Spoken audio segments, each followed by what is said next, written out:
അടുത്തതായിട്ട് അനവരണ ഉപസഭാ പ്രസിഡന്റ് ദീപുവൻ മണ്ഡലത്തെ ഈ വേദിയിലേക്ക് സ്വാഗതം ചെയ്യുന്നു. ഇന്ന് ഇവിടെ എത്തിച്ചേർന്നിട്ടുള്ള തൃശൂർ ജില്ലാ യോഗക്ഷേമ സഭാ സെക്രട്ടറി ദേവൻ കരേക്കാടിനെ ഈ വേദിയിലേക്ക് സ്വാഗതം ചെയ്തു.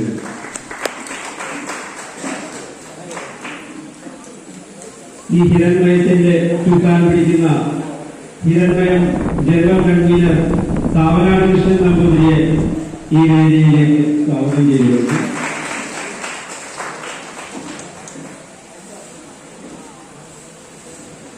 അതോടൊപ്പം ഇന്നിവിടെ എത്തിച്ചേർന്നിരുന്ന യോഗക്ഷേമ സഭ സംസ്ഥാന വനിതാ വിഭാഗ ട്രഷറർ അഞ്ജലി ബംഗാളിനെ ഈ വേദിയിലേക്ക് സ്വാഗതം ചെയ്തു.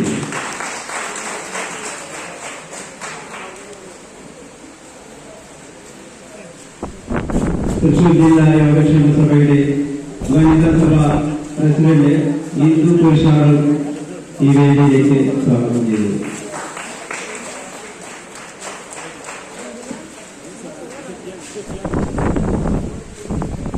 Kerala Grameen federation secretary general TN. Muraleedharan,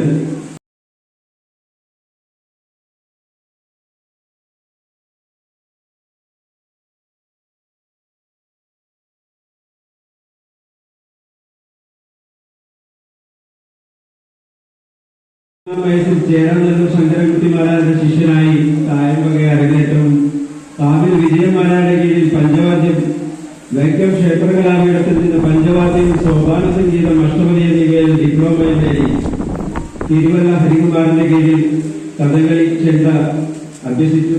തൃക്കാംപുരം Krishnankutty മാരാരിൽ നിന്നും കുടുക്ക വീണൻ. അതോടൊപ്പം പ്രധാന ക്ഷേത്രങ്ങളിൽ ഉത്സവങ്ങളിൽ ഇപ്പോഴും പങ്കെടുത്തു പോലും കേരളത്തിന് മാത്രമല്ല ഡൽഹി, മുംബൈ, തിരുപ്പതി, ദുബായ് എന്നിവിടങ്ങളിലും പരിപാടികൾ പങ്കെടുത്തിട്ടുണ്ട്. അതോടൊപ്പം തന്നെ അദ്ദേഹം നിരവധി പുരസ്കാരങ്ങൾ നേടിയിട്ടുണ്ട്. 2012 നാരായണക്കപ്പൻ സുവർണമുദ്രയും 2015 പാഴൂർ ഗുരുകുലം ആദ്യ ലോകം ചേർന്ന് വീരശൃംഖല നൽകി ആരാധിക്കുകയും ചെയ്തു. 2019 കലാസാഗർ പുരസ്കാരം നേടി.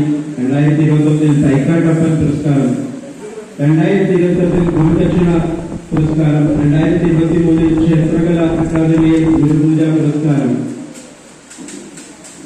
2024 താമരക്കുളം ശ്രീ ധർമ്മശാസ്ത്ര പുരസ്കാരം, 2025 പയ്യാവൂർ നാരായണമാരാർ വാദ്യനിധി പുരസ്കാരം, 2025 ജനാർദ്ദനൻ നെടുങ്കാടി പുരസ്കാരം.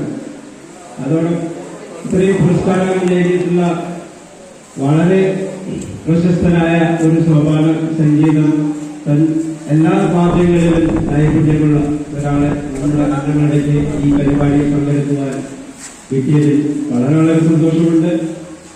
അദ്ദേഹത്തിന് ഈ അംഗങ്ങളുടെയും തന്നെ വളരെയധികം ശിഷ്യന്മാർ അംഗങ്ങളുടെയും പരിസര പ്രദേശങ്ങളിൽ തന്നെ ഉണ്ടെന്ന് ഇതിനു മുമ്പ് നടന്ന അഷ്ടപതി പരിപാടികളിൽ നിന്ന് തന്നെ നമുക്ക് മനസ്സിലാക്കാം. അദ്ദേഹത്തെ സ്നേഹപൂർവ്വം ഈ സദസ്സിലേക്ക് സ്വാഗതം ചെയ്തു. അതോടൊപ്പം ഈ ചർച്ചയിൽ പങ്കെടുക്കാൻ നമ്മോടൊപ്പം എത്തിച്ചേർന്നിട്ടുള്ള ബ്രഹ്മശ്രീ ചെങ്ങോത്ത് ശ്രീനിവാസൻ അവർ അദ്ദേഹത്തെ പരിചയപ്പെടുത്തുകയാണെങ്കിൽ അദ്ദേഹം ആലുവ സ്വന്തം വിദ്യാപീഠത്തിൽ ഇപ്പോൾ വൈസ് പ്രിൻസിപ്പലായി പ്രവർത്തിക്കുന്നു. താന്ത്രിക ജ്യോതിഷ വിഷയങ്ങളിൽ ഗവേഷണ വിദ്യ പ്രവർത്തിച്ചു വരുന്നു. ഈ വിഷയത്തിൽ കേരളത്തിനകത്തും പുറത്തും നിരവധി സെമിനാറുകളിൽ പങ്കെടുത്തിട്ടുണ്ട്. ആത്മീയ, സാമൂഹിക, സാംസ്കാരിക വിഷയങ്ങളിൽ ലഘുനമായ വായന നടത്തുന്ന ഒരു ചിന്തകളെ ഇന്ന് ഈ പരിപാടികൾ ആസ്വദിക്കാനും സെമിനാറും ചർച്ചകളിൽ പങ്കെടുക്കുവാനും ഇവിടെ എത്തിച്ചേർന്ന സഹൃദയരായ എല്ലാ അന്നമരണ നിവാസികൾക്കും ഒരിക്കൽ ഉപസഭാംഗങ്ങൾക്കും ഒരിക്കൽ കൂടി സ്വാഗതം. പേര് പറയാത്ത കുറെ ആളുകൾ പല ഉപസഭകളിൽ നിന്നിവിടെ എത്തിച്ചേർന്നിട്ടുണ്ട്. എല്ലാവരുടെയും പേര് പറയുന്നില്ല. ഇത്രയും മഴയും എല്ലാം ഉണ്ടായിട്ടും ഇവിടെ എത്തിച്ചേർന്ന് ഈ സദസ്സിൽ മാറ്റിക്കൂട്ടാൻ സഹായിച്ചാൽ എല്ലാവർക്കും ഒരിക്കൽ കൂടി ഈ അംഗങ്ങളുടെ ഈ മഹാദേവന്റെ മണ്ണിലേക്ക് ഒരിക്കൽ കൂടി സ്വാഗതം ചെയ്തു. സ്വാഗതം ചെയ്തുകൊണ്ട് ഞാൻ എന്റെ വാക്കുകൾ അവസാനിപ്പിക്കുന്നു. അടുത്തതായിട്ട് അധ്യക്ഷൻ ക്രമത്തിനായി അധ്യക്ഷനെ ദീപുവൻ മണ്ഡലത്തിലേക്ക് ക്ഷണിക്കുന്നു. യോഗത്തിലേക്ക് ഒരിക്കൽ കൂടി സ്വാഗതം ചെയ്യാണ്. ഹിരൺമയം എന്ന അതിപ്രസിദ്ധമായ ഒരു പദ്ധതിയുടെ 17ാമത് പരിപാടിയാണ് ഇന്നിവിടെ നടക്കുന്നത്. തൃശ്ശൂർ ജില്ല രൂപീകൃതമായ യോഗക്ഷേമ സഭയിൽ രൂപീകൃതമായ 50ാം വാർഷികത്തോടനുബന്ധിച്ച് വളരെ ഗംഭീരമായ രീതിയിൽ 16ാമത്തെ പരിപാടികൾ നടന്നു കഴിഞ്ഞു. ഇത് സംബന്ധിച്ച് കൂടുതലായ വിവരങ്ങൾ നൽകും. അന്നമയുടെ ഈ ഒരു ദൗത്യം ഏൽപ്പിച്ചപ്പോൾ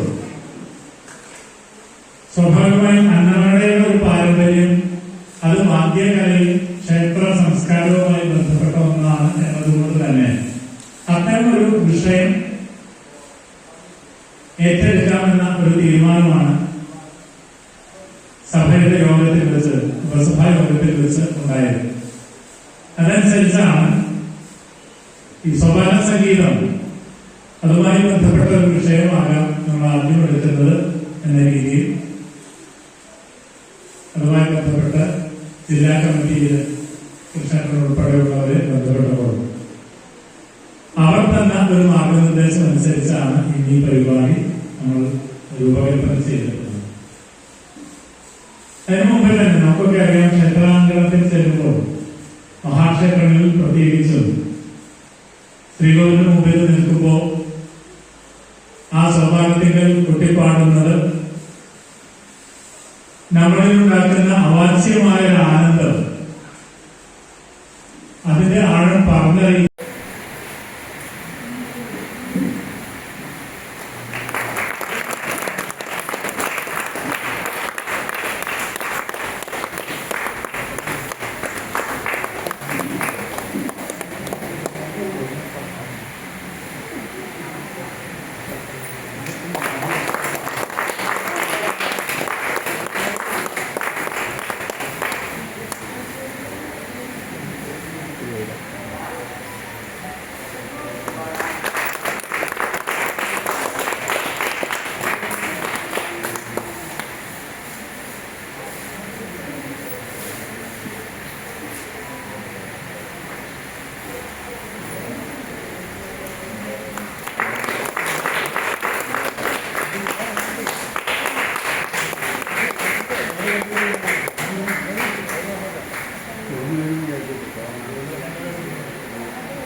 സമ്പന്നമായ ഒരു സദസ് തന്നെയാണ് ഇവിടെ സദസ്സിലുള്ള വിജയങ്ങളെ പ്രിയ സഹോദരങ്ങൾ.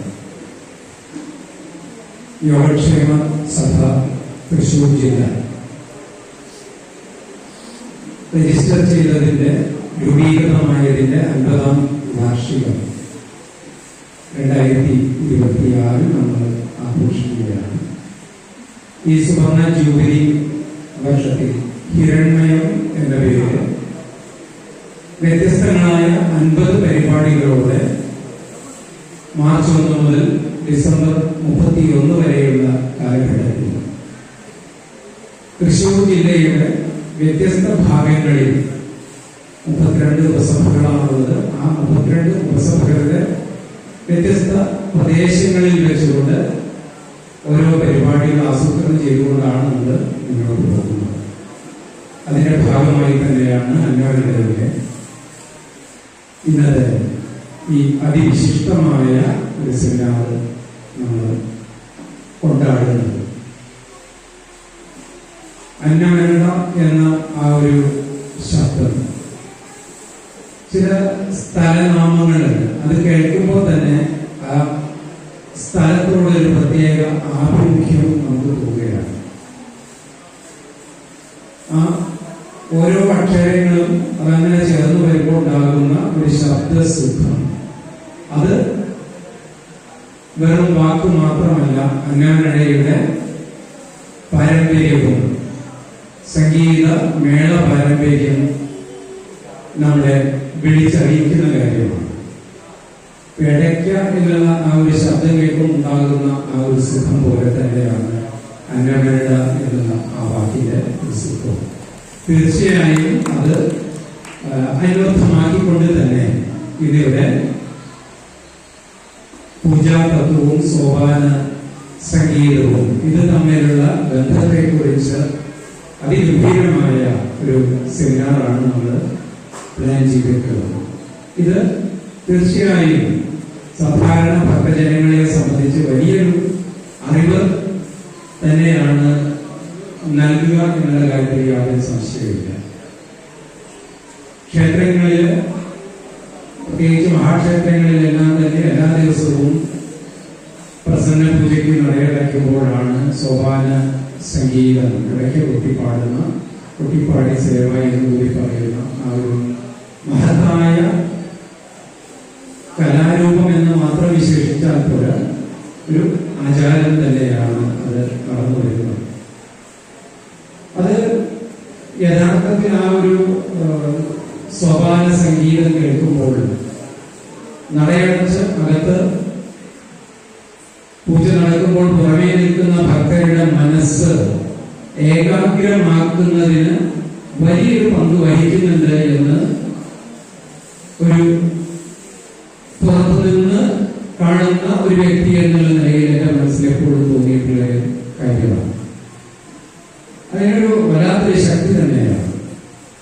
ഞാൻ മനസ്സിലാക്കിയത്, എനിക്ക് ധാരണ ശരിയാണോ എന്നറിയില്ല, ഓരോ പൂജകൾക്കും വ്യത്യസ്ത രാഗങ്ങളാണ് സോപാന സംഗീതത്തിനായി ഉപയോഗിക്കുക എന്ന് പോലും കേട്ടിട്ടുണ്ട്.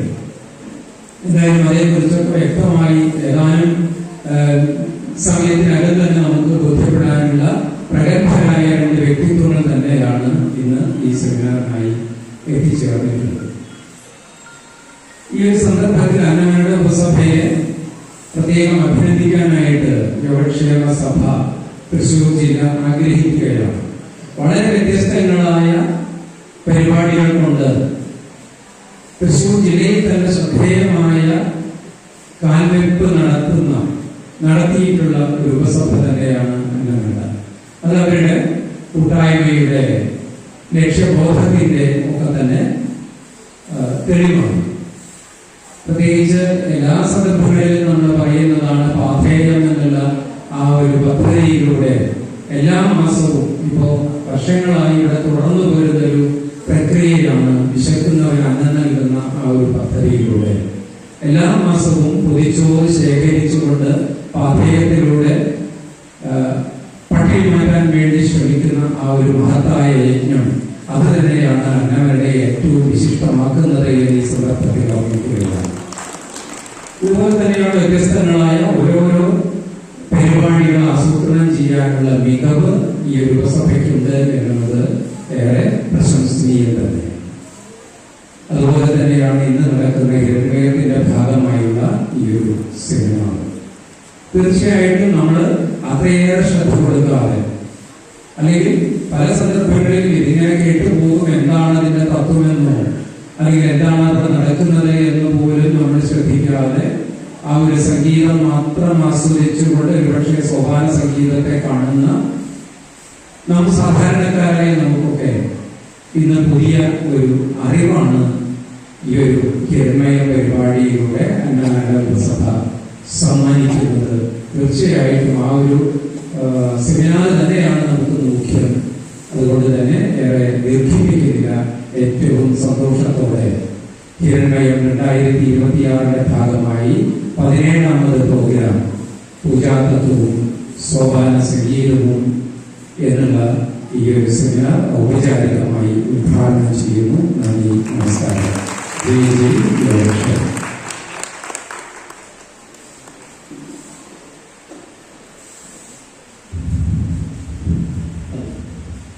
അടുത്തതായി ഹിരണ്മയം പരിപാടികളെ വിശദീകരിക്കുന്നതിനായി ശ്രീ കാവനാട് കൃഷ്ണൻ ഉദ്ദേശിച്ചു.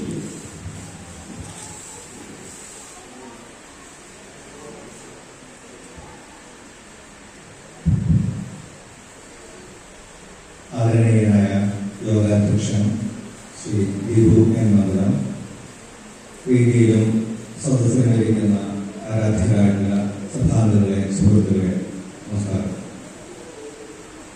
തൃശ്ശൂർ ജില്ലാ യോഗക്ഷേമ സഭ രജിസ്റ്റർ ചെയ്തതിൻ്റെ 50ാം വാർഷികമാണ് 2026. ഈ 50-ാം വാർഷികം സമുചിതമായി ആഘോഷിക്കണമെന്ന് തീരുമാനമെടുത്തപ്പോൾ നമുക്ക് പല തരത്തിലും ഇത് ആഘോഷിക്കാം. ഒരു പ്രോഗ്രാമായിട്ടോ അല്ലെങ്കിൽ 2-3 പ്രോഗ്രാമായിട്ട് നമ്മൾ 50 എന്നുള്ള പ്രാധാന്യം ഉൾക്കൊണ്ട് വൈവിധ്യമാർന്ന 50 പരിപാടികൾ സംഘടിപ്പിച്ച് അതിലൂടെ നമ്മളുടെ ഭൂതകാലം എന്തായിരുന്നു, വർത്തമാനം എന്താണ്, ഭാവി എന്താകണം എന്നുള്ള ചിന്ത ഈ 50 പ്രോഗ്രാമുകൾ കഴിയുമ്പോൾ നമുക്കൊരു ലക്ഷ്യബോധം ഉണ്ടാവണം എന്നുള്ളതായിട്ട് തന്നെയാണ് 50 പ്രോഗ്രാം നമ്മൾ ഏറ്റെടുത്തത്. ഏറ്റവും ആദ്യം നമ്മൾ ചെയ്ത ഉദ്ഘാടനത്തോടനുബന്ധിച്ച് ചെയ്തത് നമ്മുടെ സമുദായത്തിലെ മഹാരഥന്മാരായിരുന്ന VT ഭട്ടതിരിപ്പാട്, കുറൂർ നമ്പൂതിരിപ്പാട് എന്നിവരെ അനുസ്മരിച്ചുകൊണ്ടായിരുന്നു. തുടർന്ന് നിരവധി പ്രോഗ്രാം നമ്മൾ നടത്തി. ഓരോരോ പ്രോഗ്രാം കഴിയുമ്പോഴാണ് നമ്മളത് ആ വിഷയത്തെ നമ്മൾ അറിയാൻ വൈകി എന്നുള്ള തോന്നല്. പ്രധാനമായിട്ട് പാർവതി നെന്മണി മന്ദിരത്തിന്റെ അനുസ്മരണം ഉണ്ടായപ്പോഴാണ് അവരാരായിരുന്നു എന്നുള്ളതൊരു കേട്ടിട്ടുണ്ട്. പക്ഷെ ഇത്രയും അടുത്ത് അറിയാൻ ഇടവന്നത് തീർച്ചയായിട്ടും ആ പ്രോഗ്രാമാണ്. അങ്ങനെ ഒട്ടനവധി പ്രോഗ്രാമുകൾ, അതേപോലെ ക്രിയയുമായി ഷോഡശ സംസ്കാരവുമായിട്ട് ബന്ധപ്പെട്ട് ഉള്ള ഒരു വൈവിധ്യങ്ങളുണ്ട്. ഇന്നത്തെ കാലഘട്ടത്തിൽ അനുവർത്തിക്കാൻ ബുദ്ധിമുട്ടുകളുണ്ട്. അതിനൊക്കെ എങ്ങനെ ലളിതവൽക്കരിക്കാം, അങ്ങനെ കാലോചിതമാക്കാം എന്നുള്ളൊരു ചിന്ത, അതിനുവേണ്ടി പ്രോഗ്രാം ഉണ്ടായിരുന്നു. ഇന്നലെ 1-ാം തീയതി വളരെ മഹത്തായ വേറൊരു പ്രോഗ്രാമായിരുന്നു ആചാര്യസ്വാമികളെ കുറിച്ച്. ശങ്കരസ്മൃതി യാത്ര. ആചാര്യസ്വാമി ജനിച്ച കാലടി, അദ്ദേഹം അനുഗ്രഹിച്ച സ്വർണ്ണമട വഹിച്ച സ്വർണ്ണത്തിലത്ത് അദ്ദേഹത്തിന്റെ അമ്മാത്തായ മേൽപ്പാടുകൾ ഈ സങ്കേതങ്ങളിൽ സന്ദർശനം നടത്തി ആ ശങ്കരസ്മൃതി അന്വർത്ഥമാക്കി. അതിൽ ഏറ്റവും ഉചിതമായ ഏറ്റവും വളരെ സന്തോഷം തോന്നിയ ഒരു പ്രോഗ്രാമായിരുന്നു. അങ്ങനെ വൈവിധ്യമാർന്ന പ്രോഗ്രാമുകളാണ് നമ്മൾ നടത്തുന്നത്. ഇതിപ്പോ 17-ാമത്തെ പ്രോഗ്രാമാണ്. ഉദ്ഘാടനം സൂചിപ്പിച്ചതുപോലെ നമ്മുടെ എന്ന് പറയുമ്പോൾ നമ്മുടെ അത്രയും അല്ലെങ്കിൽ വാദ്യകലാകാരന്മാരൊക്കെ നമുക്ക് പെട്ടെന്ന് മനസ്സിലോടി വരും. അപ്പോ വാദ്യവുമായിട്ട് ബന്ധപ്പെട്ട ഒരു പ്രോഗ്രാം ചെയ്യാം എന്ന് വെച്ച് തന്നെ ഞാൻ നമ്മുടെ ഉപസഭയെ അഭിനന്ദിക്കുന്നു. വളരെ നല്ലൊരു കാര്യം. അതോടൊപ്പം ഓരോ ഉപസഭയ്ക്കും ഓരോ പ്രോഗ്രാം, നമ്മൾ 50 പ്രോഗ്രാം എന്ന് പറയുമ്പോൾ ഈ സംഘടന ചലിപ്പിക്കണം എന്നുള്ള ഉദ്ദേശമാണ്. ഏത് ചെറിയ യൂണിറ്റ് ആയാലും ആ യൂണിറ്റ് പ്രോഗ്രാം ഏറ്റെടുക്കണം. അപ്പോഴാണ് ഈ 50 വർഷം കൊണ്ട് ഒരു ടോട്ടൽ പ്രവർത്തനം, 50 വർഷത്തെ ഒരു വാർഷികത്തിന്റെ അല്ലെങ്കിൽ ആ സുവർണ്ണ ജൂബിലി വാർഷികത്തിന്റെ സ്മരണ എല്ലാ പ്രദേശത്തും എത്തണമെങ്കിൽ ഓരോ യൂണിറ്റിലും പ്രോഗ്രാം നടത്തണം എന്നുള്ളത് തന്നെയാണ്. ഇതിന്റെ ഭാഗമായിട്ടാണ് നമ്മൾ ചില ഉപസഭകളൊക്കെ എടുത്ത യൂണിറ്റുകൾ വളരെ ചെറുതാണ്, 10-20 ഇല്ലേ ഉള്ളൂ. പക്ഷെ എന്നിരുന്നാലും നമ്മൾ നിഷ്കർഷിച്ചത് അത് നിർബന്ധമായിട്ട് നമ്മൾ ചെയ്യണം എന്നുള്ളത് തന്നെയാണ്. അങ്ങനെ മൊത്തം ഇതിനെ ഒരു ചലനാത്മകമാക്കുക എന്നുള്ള ഉദ്ദേശങ്ങളുണ്ട്. എന്തായാലും ഈ വിഷയം ഹിരണ്മയത്തിന്റെ ഭാഗമായിട്ട് പ്രോഗ്രാം ഏറ്റെടുത്ത് നടത്തിയ നമുക്ക് കമ്മിറ്റിക്ക് വല്ലാണ്ട് ബുദ്ധിമുട്ടില്ലാത്ത രീതിയിൽ എല്ലാം സുഗമമായി ഏറ്റെടുത്ത് നടത്തിയ ഞങ്ങളുടെ ഉപസഭയെ അഭിനന്ദിച്ചുകൊണ്ട് നിർത്തുന്നു. അതോടൊപ്പം ഇന്നത്തെ സെമിനാർ എല്ലാവർക്കും ഉപകാരപ്രദമാവട്ടെ എന്ന് ആശംസിച്ചുകൊണ്ട് നിർത്തുന്നു. നന്ദി, നമസ്കാരം.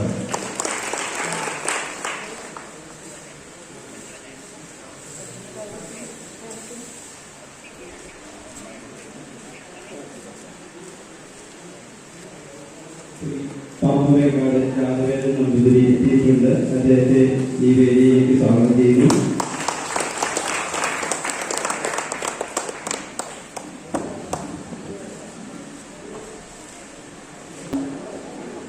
ഇന്നിവിടെ എത്തിച്ചേർന്നിട്ടുള്ള നമ്മുടെ ചർച്ചകൾ, സെമിനാറുകൾ പങ്കെടുക്കാനായിട്ട് എത്തിച്ചേർന്നിട്ടുള്ള വ്യക്തികളെ ആദരിക്കുക എന്ന ചടങ്ങ് നടത്തുന്നത്.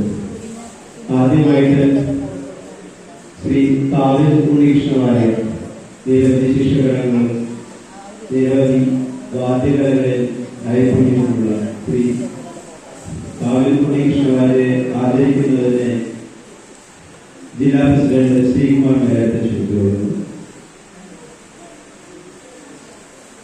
ശ്രീ കാവ്യ ഉണ്ണീകൃഷ്ണവാര്യർ.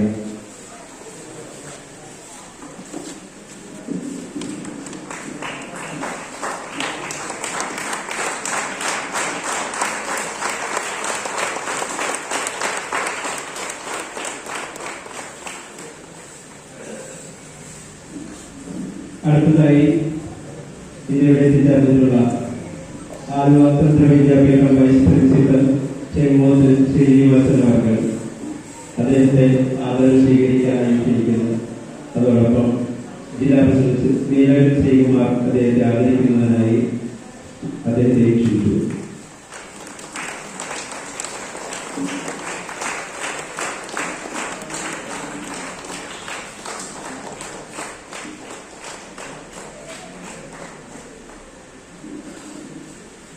അടുത്തതായി ശ്രീ പാമ്പുമേക്കാട് ജാതവേദൻ നമ്പൂതിരി അദ്ദേഹത്തെ ആദരം സ്വീകരിക്കുന്നതിന് അദ്ദേഹത്തെ ക്ഷണിച്ചുകൊള്ളുന്നു. അദ്ദേഹത്തെ ആദരിക്കുന്നതിന് ശ്രീ കാവനാട് കൃഷ്ണൻ നമ്പൂതിരിയെ ക്ഷണിച്ചു.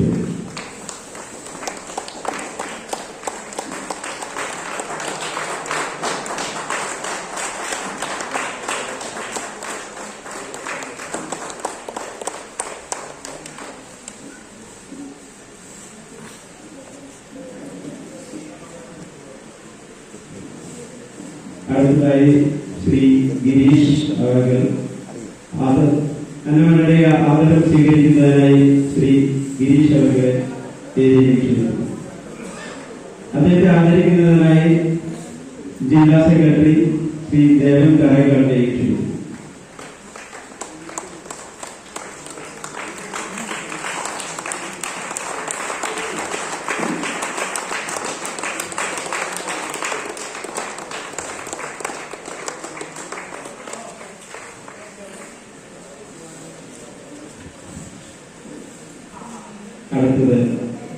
അടുത്തതായി ഈ യോഗത്തിന് നന്ദി പറയുന്നതിനായിട്ട് നമ്മുടെ ഉപസഭാംഗവും ജില്ലാ ട്രഷററും കൂടിയായ ശ്രീ ടി എൻ രവീന്ദ്രനാഥിനെ ക്ഷണിച്ചു. എല്ലാവർക്കും നമസ്കാരം. 2026 നടക്കുന്ന പരിപാടികളിലെ അന്നമനസഭയിലെ ഇന്നത്തെ ഈ പരിപാടിയിൽ അധ്യക്ഷത വഹിക്കുന്ന നമ്മുടെ ഉപസഭാ പ്രസിഡന്റ് ശ്രീ ദീപു എന്ന മന്ദിരത്തിനെ അന്നമനസഭയുടെ പേരിൽ നന്ദി അറിയിക്കുന്നു. അതുപോലെ ഇന്ന് ഈ പരിപാടിയുടെ ഉദ്ഘാടനം നിർവഹിച്ച ബഹുമാനപ്പെട്ട ജില്ലാ പ്രസിഡന്റ് ശ്രീകുമാർ മേനോൻ അവരുടെ അന്നമനസഭയ്ക്ക് വേണ്ടി നന്ദി അറിയിക്കുന്നു.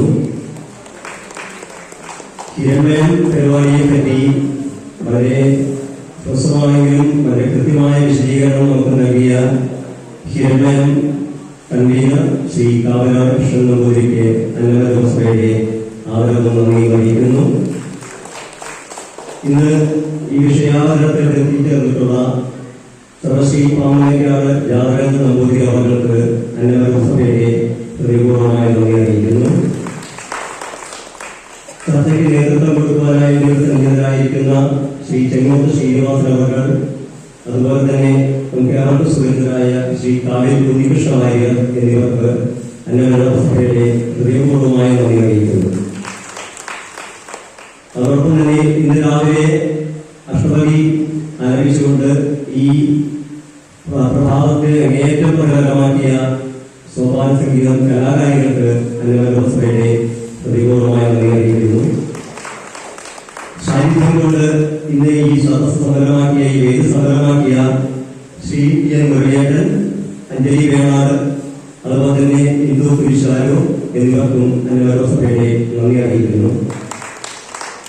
ഇന്ന് ഈ കാലാവസ്ഥയെ പോലും മാറ്റിവെച്ചുകൊണ്ട്, അല്ലെങ്കിൽ ഈ ബുദ്ധിമുട്ടുകൾ മാറ്റിവെച്ചുകൊണ്ട് ജില്ലയിലെ നിരവധി ഉപസഭകളിൽ നിന്നുള്ള പ്രതിനിധികൾ ഭാരവാഹികൾ എത്തിച്ചേർന്നിട്ടുണ്ട്.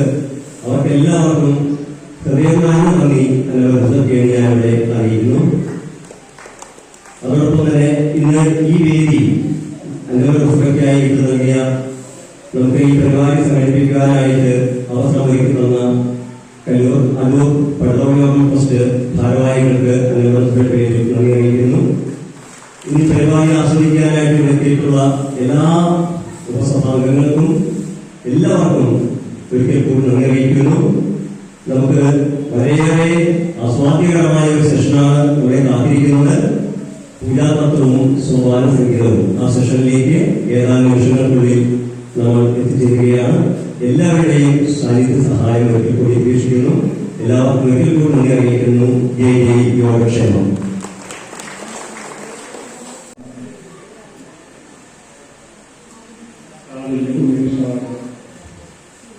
മറ്റ് യോഗയുടെ അംഗീകാര കുടുംബാംഗങ്ങൾ സഹോദരി സഹോദരന്മാരായിട്ടുള്ള വ്യക്തികളെ എല്ലാവർക്കും തീരുമാന നമസ്കാരം. ഞാൻ ആദ്യം ഒരു ക്ഷമാപണം കൊണ്ട് തുടങ്ങാമെന്ന് കരുതിയാണ്. കാരണം ദീപു എന്നെ ഫോണിൽ വിളിച്ച് ഈ ഇങ്ങനെ പരിപാടി ആസൂത്രണം ചെയ്യുന്നുണ്ട് എന്ന് പറഞ്ഞപ്പോ ഇത്രയും ശ്രദ്ധയും പാണ്ഡിത്യവും പ്രയത്നവും ആവശ്യമുള്ള ഒരു വലിയ ബാധ്യതയാണ് എന്റെ തലയിൽ വയ്ക്കുന്നത്. ഞാൻ ധരിച്ചു ഇന്നലെ വൈകുന്നേരം മാത്രമാണ് വിഷയാവതരണമാണ് ചുമതല എന്ന് മനസ്സിലായത്. വിഷയാവതരണം എന്ന് പറഞ്ഞാൽ ഇപ്പൊ സാഹിത്യമോ കാര്യമോ രാഷ്ട്രീയമോ അങ്ങനെയുള്ള വിഷയങ്ങളൊക്കെ എവിടെയും നമുക്ക് കുറെ സംസാരിച്ചു പോവാം. പക്ഷെ ഇത് അങ്ങനെയല്ല. ഇത് വളരെ സൂക്ഷ്മമായിട്ടുള്ള ശ്രദ്ധയും അല്ലെങ്കിൽ അതിന്റെ ഒരുപാട് റഫറൻസൊക്കെ ആവശ്യമുള്ള ഒരു വിഷയമാണ്. പൂജാതത്വം എന്നത് പ്രത്യേകിച്ച് ഇതിനോടനുബന്ധിച്ച് സോപാന സംഗീതം എന്നുള്ളൊരു ചെറിയ ക്യാൻവാസിൽ ഒതുക്കണ്ട കേരളീയ വാദ്യ പദ്ധതി തന്ത്രത്തിന് അഭിപ്രായ ഘടകമാണ് വാദ്യം. അത് വിപുലമായിട്ടൊരു വിഷയമാണ്. സൂക്ഷ്മമായിട്ടുള്ള ഓൺലൈനിലൂടെ കേട്ടാൽ അതിന്റെ റെക്കോർഡ് ചെയ്ത കാര്യം കേട്ടാൽ ഉണ്ടാവില്ലേ. നേരിട്ട് പ്രസംഗത്തോട് പരമ്പരാഗത പള്ളിക്കാരുടെ ആൾക്കാർ സംസാരിക്കുമ്പോൾ നമ്മുടെ ഉള്ളിലേക്ക് എങ്ങനെ വ്യത്യസ്തമാണ്. അതുകൊണ്ട് വളരെ നന്നായി വളരെ ശാരീരികമാണ്. അടുത്ത ഞാൻ ഈ പണ്ഡിതന്മാരുടെ വാക്കുകൾ കേൾക്കാം എന്ന് ഉദ്ദേശിച്ച് മാത്രമാണ് ഇവിടെ വന്നത്. ഈ ഒരു അവസരത്തിൽ ഒരു പ്രബന്ധം ഉണ്ടാക്കി വേണമെങ്കിൽ അതിന് നമുക്ക് സാധിക്കുന്നതാണ്. പക്ഷേ ഏതായാലും നമ്മൾ അവിടെ കാണാൻ വന്നിരുന്നു ഇറാനിൽ നിന്ന്. അവരുടെ ആഗ്രഹം അവർക്ക് അമേരിക്കൻ ആർമിയിൽ ജോലി കിട്ടണം. അമേരിക്കയിലെ വിമാനം ഒരു ബന്ധശത്രുക്കളാണ്, നിങ്ങൾക്കറിയാമല്ലോ. അപ്പൊ അവർക്ക് ശക്തമാണ് എന്നതിന്റെ അടിസ്ഥാനം. അതിന്റെ അടിത്തറ ശാസ്ത്രീയമാണ്, സുശക്തമാണ് എന്ന് ഉത്തമ ബോധ്യമുള്ളതുകൊണ്ട് മാത്രമാണ് ആയിരത്താണ്ടുകളും ജനതതി മുഴുവൻ ഇതിനെ നെഞ്ചേറ്റിക്കൊണ്ടു പോകുന്നത്. ഇത് പറയാനൊക്കെ എനിക്ക് എളുപ്പ ഉദാഹരണങ്ങൾ. ഒരു ഉദാഹരണങ്ങള് നമുക്ക് സോഷ്യൽ മീഡിയ ഓൺലൈൻ സംവിധാനങ്ങളിലൂടെ പൂജാപഠനങ്ങൾ അതിന്റെ എന്താ പറയാ അതിനെപ്പറ്റിയുള്ള ചർച്ചകൾക്ക് ഉന്നതമായി നടക്കുന്നു. എല്ലാവരും വളരെ ഈ വിഷയങ്ങളെ പറ്റിയിട്ട് അവരുടെ ജിജ്ഞാസ അടക്കാൻ കഴിയുന്ന അവസരങ്ങൾ ധാരാളമുണ്ട്. എങ്കിലും ഇവിടെ ഈ ഉപസഭയുടെ നേതൃത്വത്തിൽ ഇതിന് ചർച്ച നേരിട്ട് കേൾക്കൊണ്ടിരുന്ന ഫലം ഓൺലൈനിലൂടെയോ അല്ലെങ്കിൽ റെക്കോർഡ് ചെയ്ത കാര്യം കേട്ടാൽ ഉണ്ടാവില്ലേ. നേരിട്ട് പ്രസംഗത്തിലൂടെ പ്രഗത്ഭരായിട്ട് പണ്ഡിതരായിട്ട് ആൾക്കാർ സംസാരിക്കുമ്പോൾ നമ്മുടെ ഉള്ളിലേക്ക് എങ്ങനെ വ്യത്യസ്തമാണ്. അതുകൊണ്ട് ഇത് വളരെ നന്നായി വളരെ ശാസ്ത്രീയമാണ്. അടുത്ത ഞാൻ ഈ പണ്ഡിതന്മാരുടെ വാക്കുകൾ കേൾക്കാം എന്ന ഉദ്ദേശിച്ച് മാത്രമാണ് ഇവിടെ വന്നത്. ഈ ഒരു അവസരത്തിൽ ഒരു പ്രബന്ധം ഉണ്ടാക്കി വേണമെങ്കിൽ അതിനെ നമുക്ക് സാധിക്കുന്നതാണ്. പക്ഷെ ഏതായാലും സർക്കാരിന് ബുദ്ധിമുട്ടുണ്ട്. ഇത്രയും ആവുമായി പറഞ്ഞുകൊണ്ട് ഒരു 10-12 വർഷം മുമ്പ് ഇറാനിൽ നിന്ന് ഒരു സ്ത്രീ ഇറാനിൽ നിന്ന് അവരുടെ ആഗ്രഹം അവർക്ക് അമേരിക്കൻ ആർമിയിൽ ജോലി കിട്ടണം. അമേരിക്കയിലെ വിവാഹത്തിൽ ഒരു സന്ദേശത്തൊക്കെയാണ് നിങ്ങൾക്കറിയാം. അപ്പൊ അവർക്ക് അവരെ ആരോ സർപ്പത്തിന്റെ അതിന്റെ പരിഹാരമാണുള്ളത്. അപ്പോ അതിൽ ഒരു സർപ്പവിഗ്രഹമുള്ളത്, സർപ്പത്തിന്റെ വിഗ്രഹം ഒരു ലോകം എന്താണെന്ന് അറിയില്ല, അപൂർവമായിട്ടുള്ള ലോകം. ആയിരക്കണക്കിന് വർഷം പഴക്കേണ്ടതാണ്, ആയിരക്കണക്കിന് വർഷം പഴക്കേണ്ടത്. പ്രാചീനമായിട്ട് അവരുടെ പറമ്പിലോ വീട്ടിലോ അവിടെ കിടക്കുന്നതാണ്. അപ്പൊ ഈ ചോദിച്ചിരുന്നു ഈ ദൈവത്തിന് അവരുടെ നാട്ടുകാരുള്ള ആരോണം അദ്ദേഹം പറഞ്ഞു ഇത് ഇവിടെ ഇരിക്കുന്നത് ശരിയല്ല, ഇത് ഇവിടെ ഇരിക്കുന്നത് ദോഷമാണ്, അതിനെ അവർക്ക് കൊണ്ടുപോകണം, മാറ്റം എന്ന് പറഞ്ഞിട്ട്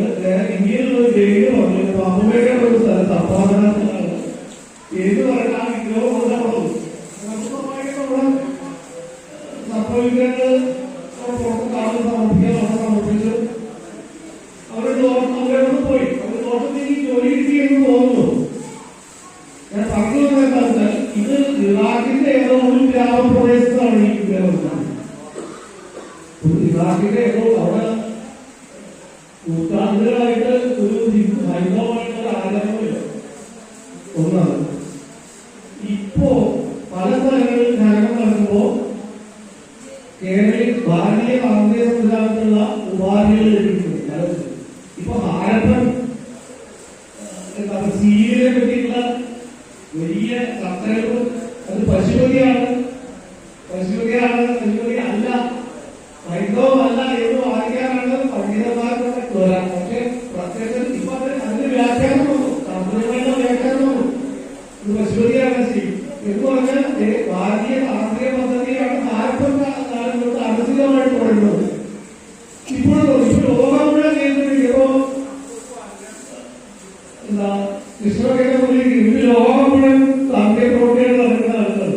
ലോകം മുഴുവൻ ലോകം മുഴുവൻ അംഗീകരിക്കുന്നുണ്ടെങ്കിൽ ഇത് അതിപ്രാചീന കാലം തൊട്ട് ഈ കാലം വരെ മഹാഭൂരിപക്ഷം വരുന്ന ജനങ്ങൾ വിശ്വസിച്ച് ആചരിക്കുന്നുണ്ടെങ്കിൽ, എന്തൊക്കെ ഉണ്ടെങ്കിൽ അതിന്റെ അടിത്തറ അത്ര സുശക്തമാണ് എന്നതാണ് അടിസ്ഥാനം. അതിന്റെ അടിത്തറ ശാസ്ത്രീയമാണ്, സുശക്തമാണ് എന്നും ഉത്തമ ബോധ്യമുള്ളതെന്ന് മാത്രമാണ് ആയിരത്താണ്ടുകളും ജനതതി മുഴുവൻ ഇവരെ നെഞ്ചേറ്റി കൊണ്ടുപോകുന്നത്. ഒരു ഇപ്പൊ എനിക്ക് എളുപ്പം ഉദാഹരണം, ഒരു ഉദാഹരണം പറയാം. എന്റെ ഒരു സുഹൃത്ത് എവിടെയാ ഒരു സപ്തമൊക്കെ അവിടുത്തെ രാജാവിന്റെ ജോലിക്കാരനായിരുന്നു. അപ്പൊ അവിടെ ഈ ഉപാധികളൊന്നും പാടില്ല എന്നാണ് പറയാം.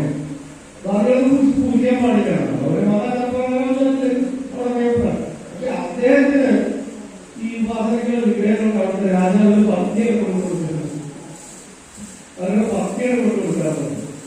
ഉള്ളിനുള്ളിലും അവർക്ക് ബോധ്യമുണ്ട് ഇതിന്റെ അടിസ്ഥാനം ശക്തമാണ്, ഇതാണ് സത്യം എന്നുള്ളത്. അതുകൊണ്ട് നമ്മുടെ പുരാതത്വം, നമ്മുടെ താന്ത്രിക വൈദിക ഭാരതീയ താന്ത്രിക വിദ്യ അതിപ്രാചീനവും നിത്യവുമായ ഈ പദ്ധതി 100% ശാസ്ത്രീയമായിട്ട് അടിത്തറയിൽ ഉറപ്പിച്ചാണ്. അതിന്റെ വൈദിക പാരമ്പര്യം സുശക്തമാണ്. അതിനോട് ചേർന്ന് പോകുന്നതാണ് കേരളീയ വാദ്യ പദ്ധതി. ഇതിപ്പോ കേരളം ബ്രാഹ്മണരുടെ ആചാരത്തിൽ മാത്രമല്ല, ആദിവാസികളുണ്ട്, ബ്രാഹ്മണർ വരുന്ന അനുഷ്ഠിക്കുന്ന എല്ലാവർക്കും താല്പര്യമാണ്. ഇത് 2 കല്ലുള്ളൂ, 3 കല്ലെടുത്ത് കൊടുത്താൽ കൃത്യമായത് അത് അവൻ അറിയാതെ ശാസ്ത്രം പഠിച്ചില്ല. അത് അവിടെ പ്രതിഷ്ഠയാണ്. അതിനവൻ അവര് കുടിയാട്ടോ ഒക്കെ ചെയ്യുമ്പോൾ അത് മൊത്തം വാദ്യമുണ്ടായിരുന്നു. ഈ ഉപാസനയുടെ അടിത്തറ ശക്തമാണ്, ശാസ്ത്രീയമാണ്. ഏതായാലും ഈ വിഷയത്തിനെ പറ്റിയിട്ട് ഈ 2 വിഷയം വളരെയധികം അഗാധമായിട്ടുള്ള വിഷയമാണ്. നമ്മൾ അറിഞ്ഞോ അറിയാമോ അതൊക്കെ അനുഷ്ഠിക്കുന്നുണ്ടെങ്കിലും അതിന്റെ ശാസ്ത്രീയവും സൂക്ഷ്മമായ വശങ്ങൾ ഇനിയും നമ്മൾ കണ്ടെത്തേണ്ടിയിരിക്കുന്നു. ഏതായാലും അതിനെപ്പറ്റി സംസാരിക്കാൻ ഇവിടെ നമുക്ക് ഏറ്റവും കേരളത്തിൽ നിന്ന് പ്രഗത്ഭനായിട്ടുള്ള വ്യക്തിയാണ് കിട്ടിയിട്ടുള്ളത്. ശ്രീനിവാസിനെ എല്ലാവർക്കും അറിയാം. ശ്രീനിവാസ ഏറ്റവും കാലം സുഹൃത്തുക്കളാണ്. അദ്ദേഹം വിദ്യാപീഠത്തിന്റെ പ്രിൻസിപ്പളാണ്. അതുപരി ഈ വിഷയത്തെ പറ്റിയിട്ട് ജിജ്ഞാസ കേടാതെ സൂക്ഷിക്കുന്ന ആളാണ്. നിരവധി ഗ്രന്ഥങ്ങൾ എപ്പോഴും പരിശോധിച്ചുകൊണ്ടിരിക്കുന്ന ആളാണ്. വാഗ്മിയാണ്. മലയാളികളിൽ ഞാൻ പറയേണ്ട കാര്യമില്ല, രാഷ്ട്രീയ പ്രസംഗം പലരും ഞാൻ പറയേണ്ട കാര്യമില്ല. ഈ രംഗത്തുള്ള ആളുകളൊക്കെ ഞാൻ നേരിട്ട് ബന്ധപ്പെട്ടുണ്ടെങ്കിലും വായിച്ചറിഞ്ഞാണ് ഈ പേര രാത്രിയുടെ പ്രസംഗം കേൾക്കാനാണ് പോകുന്നത്. ഞാൻ കേട്ടറിഞ്ഞപ്പോഴും അദ്ദേഹം ഈ വിഷയത്തെ പറ്റി അല്ലാതെ പാണ്ഡിത്യമുള്ള ആളാണ്. വാക്യാണ് 2 ഗുണവും വേണം. പാണ്ഡിത്യം മാത്രം പോരാ, അത് വേണ്ടപോലെ അടുത്ത് ചെയ്യുകയാണെങ്കിൽ അവതരിപ്പിക്കാതെ കഴിയുമ്പോൾ വിഷയത്തെ പറ്റി കേൾക്കുന്നവർക്ക് അത് ഉള്ളിലേക്ക് എത്തുള്ളൂ. ഏതായാലും അതിന് യോഗ്യനായിരുന്ന ആളാണെന്നാണ് ഞാൻ മനസ്സിലാക്കുന്നത്. ഇപ്പോ അതുകൊണ്ട് 2 പ്രഗത്ഭരായിട്ടുള്ള ആളുകൾ ഇങ്ങനെ കൊണ്ടുവന്നത് അങ്ങേയറ്റം ശ്ലാഘനീയമാണ്. ഞാനും അവരുടെ വാക്കുകൾ കേൾക്കാൻ ഉത്സവമായിട്ടിരിക്കുകയാണ്. ഏതായാലും ഈ കേവലം സ്വാഭാവിക സംഗീതത്തിലുപരി ഇപ്പൊ നമ്മുടെ അടിസ്ഥാനമായിട്ടുള്ള പാണി തുടങ്ങിയ വിഷയങ്ങളുണ്ട്. തന്ത്രത്തിന് അവിടെ കേരളീയ പദ്ധതിക്ക് എന്തായാലും വാദ്യമില്ലാതെ പൂർണ്ണതയില്ലേ. പൂർണ്ണതയ്ക്ക് വാദ്യം ഉള്ളവരാണ്. സ്വാഭാവിക സംഗീതം പക്ഷേ എന്താ പറയാ രാജോപഹാരങ്ങളുടെ ഭാഗമായിട്ട് കേവല സ്തുതി നമ്മുടെ പുഷ്പാഞ്ജലി ചെയ്യുന്ന സ്തുതികളുടെ ഭാഗമായിട്ട് നൃത്തവാദ്യങ്ങൾ പറയുന്ന ഭാഗമായിട്ട് ചെയ്യുന്ന വളരെ സ്വാഭാവിക സംഗീതം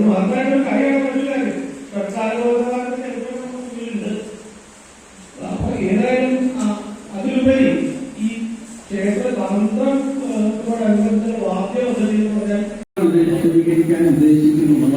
കാരണം അതൊരു സംസ്ഥാനമല്ല, രണ്ടും മിശ്രിതമായിട്ടായതുകൊണ്ട് ആദ്യം അതിന്റെ ബാഹ്യമായിട്ടുള്ള തത്വത്തെ ഒന്ന് പറഞ്ഞു വെച്ച് എനിക്ക് തോന്നുന്നു രണ്ടാമത്തെ സെഷനില് കൂടുതൽ ചോദ്യം ചോദിക്കുന്നതനുസരിച്ച് കൂടുതൽ മറുപടി പറയുന്നതായിരിക്കും എന്നാണ് തോന്നുന്നത്.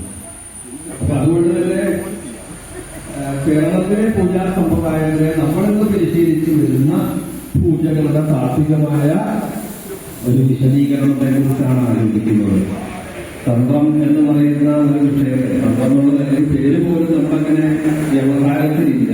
അതിൽ അക്കാദമിക് തലത്തിലോ താത്വികമായ കാര്യങ്ങൾ ചിന്തിക്കുമ്പോഴോ മാത്രം നമ്മൾ ചിന്തിക്കാറുള്ളതാണ്. കാരണം പൂജ നമ്മുടെ നിത്യജീവിതത്തിന്റെ ഭാഗമാണ്.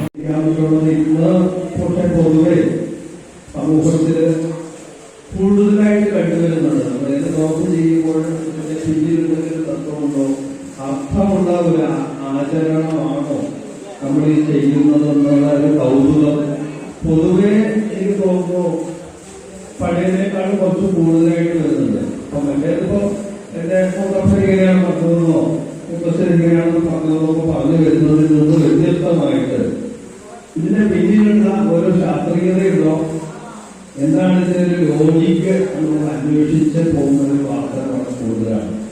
എനിക്ക് തോന്നുന്നു നമ്മുടെ ആചരണങ്ങളിൽ എവിടെയെങ്കിലുമൊക്കെ അബദ്ധങ്ങൾ കുടുങ്ങിയിട്ടുണ്ടോ എന്നുള്ളൊരു ചിന്തയ്ക്കായിരിക്കാം അതിനെ ഒന്ന് ശുദ്ധമാക്കണം എന്നുള്ളൊരു സൂക്ഷ്മതല ചിന്തകളിൽ നിന്നായിരിക്കാം ഒരു പക്ഷേ ഇത്തരം ഒരു ചിന്ത പോകുന്നു തോന്നുന്നു.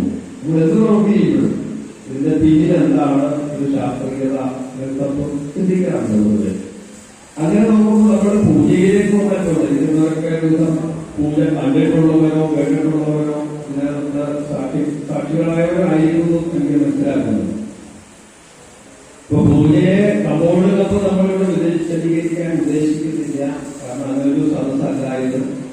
കാരണം നമ്മുടെ വനിതകളും പുരുഷന്മാരും ഒരേപോലെ ഇരിക്കുന്ന ഒരു സദസ്സാണ്.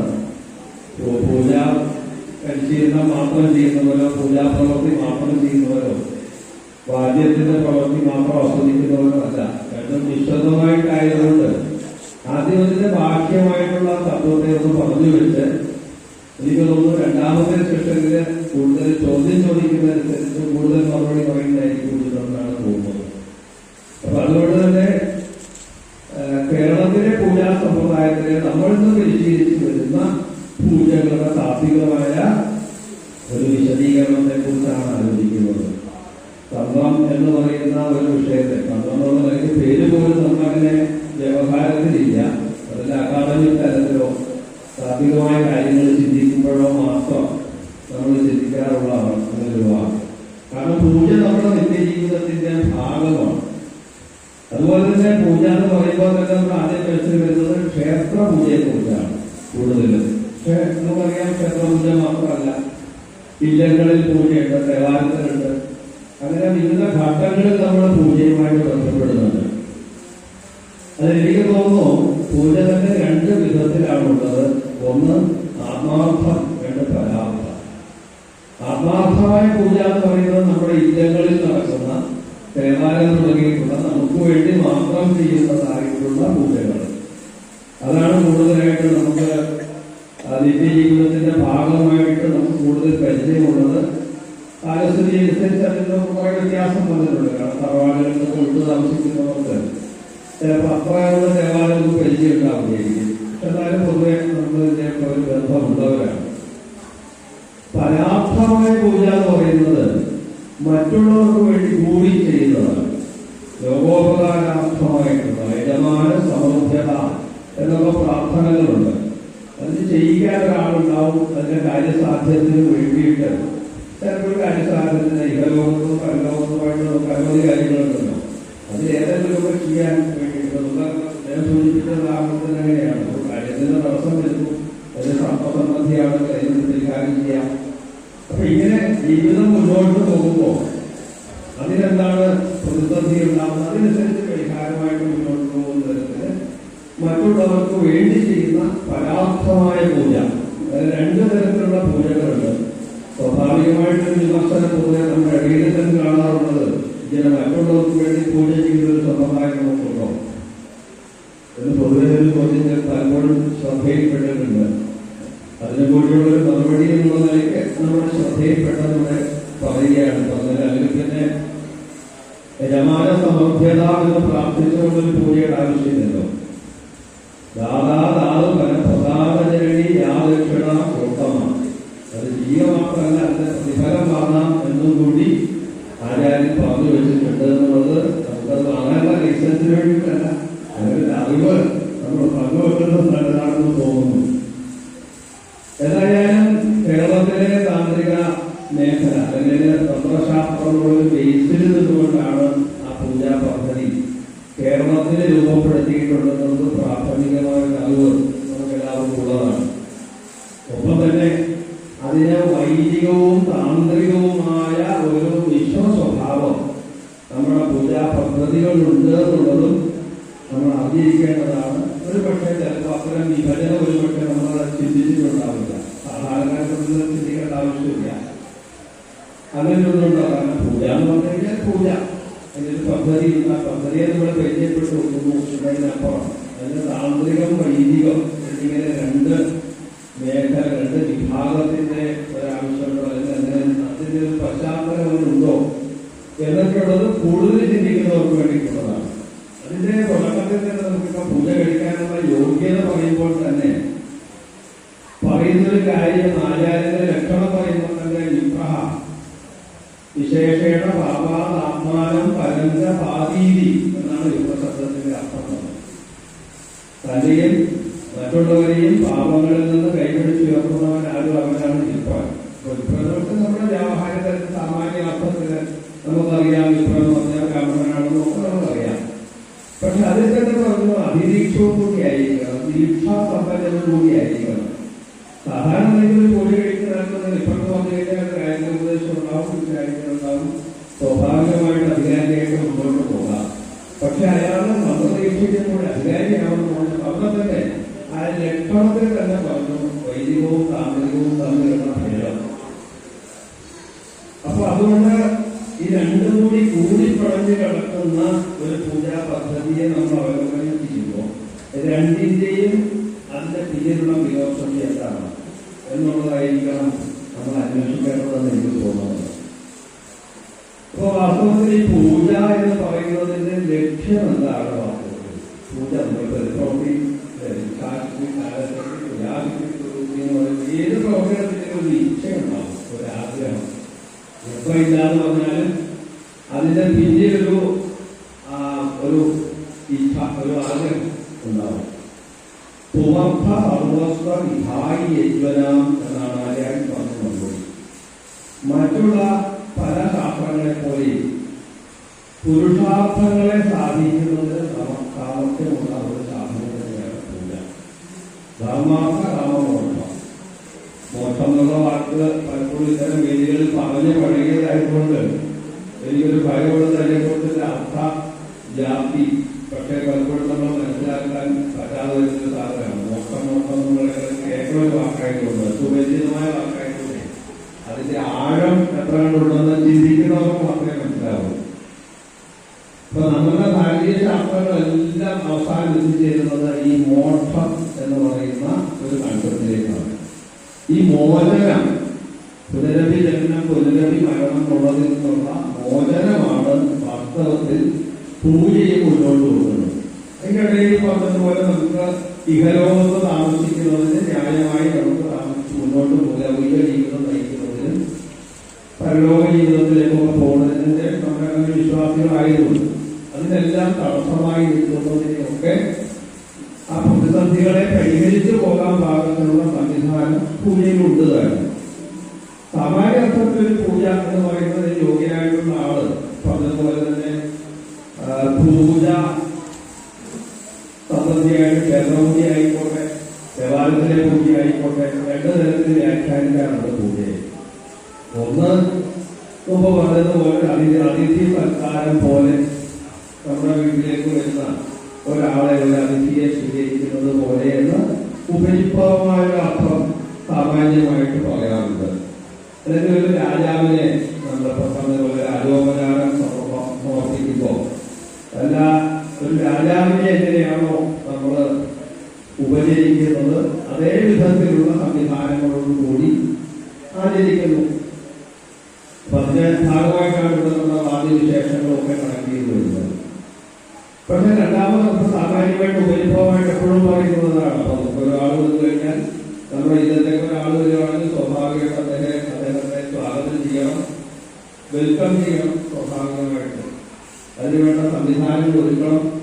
അങ്ങനെ നമ്മൾ പൂജയെ കാണുകയാണെങ്കിൽ പൂജാസ്ഥലം നമ്മളതിനനുസരിച്ച് ഒരുക്കി അത്തരം ഒരു മൂർത്തിയെ ആവാഹിക്കുന്നതിന് ഒരാളെ നമ്മൾ സ്വീകരിക്കുന്നതിന് പാകത്തിനുള്ള സംവിധാനങ്ങൾ ഒരുക്കി അതിന് നമ്മൾ തയ്യാറായിട്ട് ഒരു മുഷിഞ്ഞ വസ്ത്രത്തോടുകൂടി ഒരാളെ നമ്മൾ സ്വീകരിക്കാൻ പറ്റില്ല. നമ്മൾ വളരെ പ്രസന്നമായ മുഖത്തോടുകൂടി പ്രത്യേക വസ്ത്രധാരണത്തോടുകൂടി ആ വരുന്ന സമയത്തെങ്കിലും വിശേഷമായ വസ്ത്രധാരണത്തോടുകൂടി നിന്നിട്ടൊക്കെയാണ് നമ്മളൊരു അതിഥിയെ സ്വീകരിക്കുക. എന്നതുപോലെ നമ്മുടെ പൂജകനും അതേ പ്രകാരം ഉടുത്തൊരുക്കി അതേ അംഗവിഷയങ്ങളോടുകൂടി മാനസികമായ ഒരു നിലയിലാണ് പൂജ തുടങ്ങുന്നത്. അങ്ങനെ ഒരാൾ വന്നു കഴിഞ്ഞാൽ തന്നെ അദ്ദേഹത്തെ ഒരു അവസരത്തിൽ ഇരുത്തി അതിനുള്ള പീഠപൂജ എന്ന് വേണമെങ്കിൽ നമുക്ക് പൂജയുടെ ഭാഗത്തു നിന്ന് പറയുമ്പോൾ പീഠപൂജ എന്ന് വിളിക്കാം.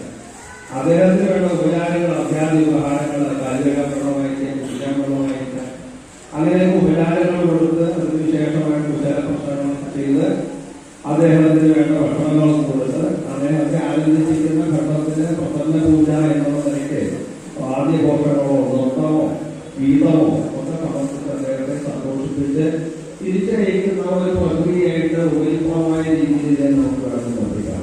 അതിന്റെ ഒരു ആദ്യഘട്ടം എന്നുള്ള നിലയ്ക്ക്. പക്ഷെ രണ്ടാമതൊരു ഘട്ടം കുറച്ചും കൂടെ സൂക്ഷ്മമാണ്. അത് ഒരു സാധകന്റെ സഞ്ചാരം ആയിട്ട് ബന്ധപ്പെടുത്തിയിട്ടാണ്.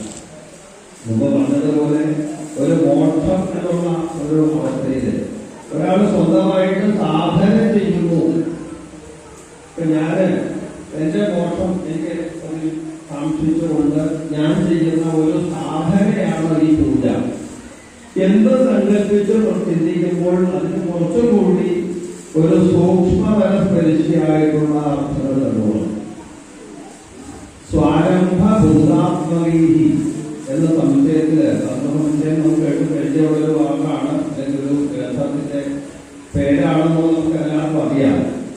ഇന്ന് കേരളത്തിന്റെ പൂജാ പദ്ധതികളിലെ അടിസ്ഥാന ഗ്രന്ഥമായിട്ട് നമ്മൾ ഉപയോഗിക്കുന്നത് റഫർ ചെയ്യുന്നതല്ല തന്ത്രസമുച്ചയം എന്ന് പറയുന്ന ഗ്രന്ഥത്തിന്റെ അടിസ്ഥാനം. അതിനാൽ മംഗളശ്ലോകത്തിൽ ആദ്യം പറഞ്ഞത് സ്വാരംഭ ഭൂതാത്മകീഹി, തനിക്ക് തന്നെ ആരംഭത്തിന് കാരണമായ ദ്രവ്യങ്ങളെ കൊണ്ട് അദ്ദേഹത്തെ പൂജിക്കുക.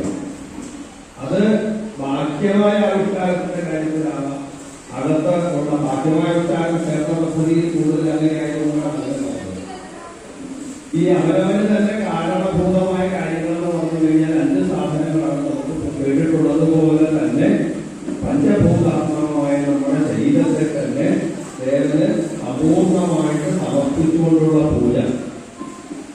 അത് മാനസികമായിട്ട് ഒരാൾ ഒരു പൂജാമുറിയിൽ ഇരുന്ന് അല്ലെങ്കിൽ ഒരു സാധന കേന്ദ്രത്തിൽ എവിടെയാണെങ്കിലും ഇരുന്ന് സാധന ചെയ്യുമ്പോൾ അയാളുടെ ഉള്ളിലുള്ള വികാരങ്ങളോ ഉണർന്നു വരുന്ന അനുഭൂതികളെയോ ബാഹ്യാവിഷ്കാരങ്ങളാണ് നമ്മൾ പുറത്തു നിന്ന് കാണുന്ന പൂജ. അങ്ങനെ രണ്ടാമത്തെ തലത്തിൽ നമ്മൾ ചിന്തിച്ചു കഴിഞ്ഞാൽ അതിന് കുറച്ചും കൂടെ അർത്ഥവ്യാപ്തി വരുന്നതായി കാണാം. ഇപ്പൊ ഉദാഹരണത്തിന് പൂജകൻ ആദ്യം ചെയ്യുന്ന ദേഹശുദ്ധി ചെയ്യുന്നു. ആ ദേഹശുദ്ധിയിലെ ശിവഭൂർവ ശിവശരി എന്നുള്ള സങ്കല്പമനുസരിച്ച് അവനവൻ തന്നെ ആ ദേവതയായിട്ട് മാറാനുള്ള ആദ്യഘട്ടം നമ്മൾ സ്വയം ഒരുങ്ങുകയാണ് ചെയ്യുക. ദേഹശുദ്ധിയിൽ സ്വാഭാവികമായിട്ട് നമ്മൾ ചെയ്യുന്ന ഒരു കാര്യം എന്ന് പറഞ്ഞു കഴിഞ്ഞാൽ കുളിക്കുക എന്നുള്ളത് തന്നെയാണ്. ദേഹം ബാഹ്യമായിട്ട് ശുദ്ധീകരിക്കുക എന്നുള്ളത് തന്നെയാണ് ആദ്യം ചെയ്യാറ്. ഇപ്പൊ മുങ്ങിക്കുളി എന്നുള്ളത് തന്നെയാണ് ഏറ്റവും നമ്മൾ കേരളത്തിൽ അനുഷ്ഠിച്ചു വരുന്നൊരു കാര്യം. ഇത് അതിൽ നിന്നൊക്കെ വളരെ വ്യത്യസ്തമായിട്ട് ആയി തുടങ്ങി കാലത്തിന്റെ പരിസ്ഥിതി അനുസരിച്ചിട്ട്. പക്ഷെ മുങ്ങിക്കുളിക്ക് തന്നെയാണ് പ്രാധാന്യം. മുങ്ങിക്കുളിച്ചതിന്റെ പല ക്ഷേത്രങ്ങളിൽ തന്നെ പൂജയുള്ളൂ. ദേവാലയത്തിന് പൂജ ചെയ്യുന്ന ആളാണെങ്കിൽ ഇല്ലപ്പോഴത്തിൽ ഇപ്പോൾ സമ്പ്രദായം ദേവാലയം കഴിക്കുന്ന ആൾ മാത്രം അവിടെ പോയി കുളിച്ച് ചെയ്യാറുണ്ടെന്നുള്ളത് നമ്മുടെ സാമാന്യ ഒരു നോക്കാണ്. അപ്പോ അങ്ങനെ ദേവശുദ്ധി കഴിഞ്ഞ് വരുന്നാൽ അയാള് സൂക്ഷ്മമായ ശുദ്ധി ചെയ്യുന്നതിന്റെ പേരാണ് ദേഹശുദ്ധി എന്ന്. നമ്മുടെ ശരീരം സ്ഥൂലമായിട്ട് ഈ കാണുന്ന കയ്യും കാലിന്റെ അപ്പുറം സൂക്ഷ്മമായിട്ടും പരമായിട്ടും, സ്ഥൂലത്തിനപ്പുറം സൂക്ഷ്മമായിട്ടും പരമായിട്ടുമുള്ള നമ്മുടെ ആന്തരികമായ ശരീരവ്യവസ്ഥകളെ ശുദ്ധീകരിക്കുന്നതിന് ചെയ്യുന്ന പേരാണ് ദേഹശുദ്ധി. ശുദ്ധീകരിക്കാൻ ഉപയോഗിക്കുന്നത്. അതിന് നമ്മളോട് ആചാര്യന്മാർ പറഞ്ഞു തന്നത് രണ്ട് മൂന്ന് കാര്യങ്ങൾ. പ്രധാനമായിട്ടും പറഞ്ഞത് ഇത് ഉണ്ടാക്കിയിരിക്കുന്ന സാധനങ്ങളെ ഒന്ന് ശുദ്ധീകരിച്ചെടുത്താൽ തന്നെ ഉടച്ചു വാർത്താൽ അത് ശുദ്ധമായി. നമ്മൾ ചെയ്യാറുള്ളത് സാധാരണ ഈ ചപ്പാത്തി മാവ് കഴിക്കുന്ന സമയത്ത് ഈ ചില ഉരുളകൾ പരത്തുന്ന നേരെയാണ് എന്നാൽ വീണ്ടും എന്ന വലിയ ഉരുളയോട് കൂടി ചേർത്ത് കുഴച്ച് നമ്മൾക്കറിയായിരിക്കും. കൂടുതലായിട്ട് നമ്മൾ കുഴച്ച് വീണ്ടും ഒരു ഉരുളയിലെടുത്ത് പുതുതായിട്ട് സൃഷ്ടിച്ച് പുതിയൊരു ചപ്പാത്തി ഉണ്ടാക്കുന്ന ഒരു പ്രക്രിയയായിരിക്കും. അതായത് നമ്മുടെ ഉള്ളിലുള്ള പൃഥ്വി, അപ്പ, തേജസ്, വായു, ആകാശം എന്നിങ്ങനെ 5 ഭൂതങ്ങളെയും ഒന്ന് ശുദ്ധീകരിച്ചെടുക്കുക. അത് നമ്മൾ സാങ്കേതികമായിട്ട് ചെയ്യുന്ന ആളാണെന്നറിയാം. ഭൂതസംഹാരം തുടങ്ങിയിട്ടുള്ള കാര്യങ്ങൾ ചെയ്യും. ഭൂതം എന്ന് പറഞ്ഞാൽ പേടിക്കാനില്ല, ഭവിച്ചത്.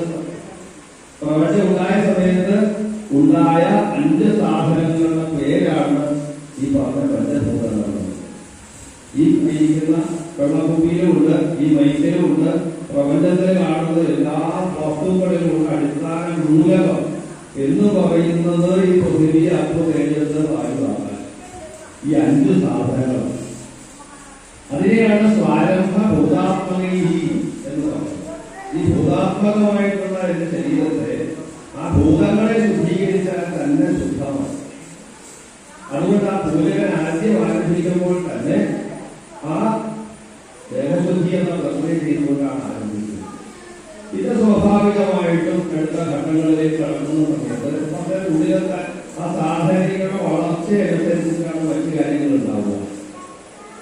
അപ്പൊ നമുക്ക് ബാഹ്യമായ ആവിഷ്കാരങ്ങളാണെങ്കിൽ ചണ്ടപൂർണ്ണം തുടങ്ങിയിട്ടുള്ള കാര്യങ്ങൾ ചെയ്യും. അതിനകത്ത് ശുദ്ധീകരിക്കാൻ, സ്ഥലത്തെ ശുദ്ധീകരിക്കാനുള്ള സംവിധാനങ്ങൾ ചെയ്യും. എന്റെ ഉള്ളിലുള്ള ചൈതന്യത്തെ തന്നെ ഞാനെടുത്ത് പുറത്തു വെച്ച് പൂജിക്കുകയാണ്. പുറത്തു തരുന്നത് ബാഹ്യമായ ആവിഷ്കാരം അതില്ലാത്തവർക്ക് വേണ്ട. ഇപ്പൊ ഞാൻ അവരായ ഗുരുവിന്റെ അടുത്ത് പോയിട്ട് പൂജ പഠിക്കുന്നു. അപ്പൊ അദ്ദേഹം ഒരു മന്ത്രസാധന അതിന് വേണ്ടിയിട്ട് ഉപാസന കൂടി ഉപാസന വളരെ നിർബന്ധമാണ്.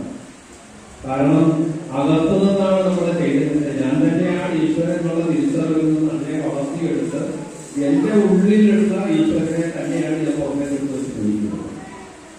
പക്ഷെ ആ തിരിച്ചറിവുണ്ടാക്കുന്ന ആളാണ് ഗുരു. ആ ഗുരു തരുന്ന മന്ത്രം, ആ മന്ത്രം സ്വാഭാവികമായിട്ട് നമ്മുടെ സാമുദായികമായ ഒരു പശ്ചാത്തലം ചിന്തിക്കുമ്പോൾ ഗായത്രി മന്ത്രം തന്നെയാണ് നമ്മൾ ആദ്യമായിട്ട് പ്രത്യേകിച്ച് മുഖത്തൊക്കെ നിശ്ചയിച്ചിട്ട് ഒരു ദ്വിജത്വം ആർജിക്കാൻ വേണ്ടി നമുക്ക് കിട്ടുന്നത്. കാരണം ഒരു പുനർജന്മം, 2 ജന്മം എന്നാണ് നമുക്ക് സങ്കല്പം. അങ്ങനെ ഗായത്രി മന്ത്രദീക്ഷ സ്വീകരിച്ച് മുന്നോട്ട് പോകുന്ന ആ ഒരു മന്ത്രദീക്ഷ എന്തായാലും നിർബന്ധമാണ്. ആ മന്ത്രദീക്ഷയിലൂടെ ഞാൻ സാധന അനുഭവിക്കുന്ന സമയത്ത് എന്റെ ഉള്ളിലുണ്ടാകുന്ന അനുഭൂതി വിശേഷങ്ങൾ പലതരത്തിലാണ്. ആ അനുഭൂതി വിശേഷങ്ങളാണ് അത് ചിലപ്പോൾ മണിനാഥമാകാം, പൂജയിൽ മണികൊണ്ടുന്നത് കേൾക്കാറുണ്ട്. അപ്പൊ സാധനയുടെ മുന്നോട്ടുള്ള ഉയർച്ച അനുസരിച്ച് നമുക്ക് നല്ല ഗന്ധങ്ങളുണ്ട്. അർത്ഥഗന്ധം കുറയ്ക്കാറുണ്ട് നമുക്ക് സാധാരണ. ചില വിശേഷ ധ്വനികൾ നമുക്ക് ഉള്ളിൽ കേൾക്കാം. അവിടെ ആ പറയുന്ന സ്ഥലത്താണ് നമ്മൾ ഇന്ന് വാങ്ങിലൂടെ അവതരിപ്പിക്കാൻ പോകുന്ന സോപാന സംഗീതത്തിൽ പോലെയുള്ള വാദ്യരാജാവ് എന്നാണ് ഇടയ്ക്കെക്കുറിച്ച് നമുക്ക് കേൾക്കാറ്. അത്തരം ചില ശ്രുതിമധുരമായിട്ടുള്ള സംഗീതങ്ങൾ നമ്മുടെ ഉള്ളിൽ നിൽക്കാം. കാരണം ഇതെല്ലാം നമ്മളെ സാധന നമ്മളെ നയിക്കുന്നത് ആനന്ദം എന്നുള്ളൊരു തരത്തിലേക്കാണ്. അപ്പൊ അതുകൊണ്ട് ഇതിന്റെയൊക്കെ ബാഹ്യാവിഷ്കാരങ്ങളാണ് നമ്മൾ പുറമേ കാണുന്ന പൂജാ സംവിധാനം. അതുകൊണ്ട് പൂജ 2 തരത്തിൽ ആന്തരികമായിട്ടും ബാഹ്യമായിട്ടും നമ്മൾ മനസ്സിലാക്കണം. അപ്പൊ നമ്മൾ ഓരോ ചെയ്യുന്ന പ്രവർത്തിക്കും ഇന്നുള്ള ജലശുദ്ധി ചെയ്യുമ്പോൾ, ചക്രവർണ്ണം ചെയ്യുമ്പോൾ, ആത്മാരാധന ഒരു വലിയ ഭാഗമാണ് നമ്മുടെ പൂജയുടെ. നമ്മളെ തന്നെ ആദ്യം പൂജിക്കുക എന്നുള്ളത്. അതുപോലെ തന്നെ പീഠം ചെയ്യുന്നു.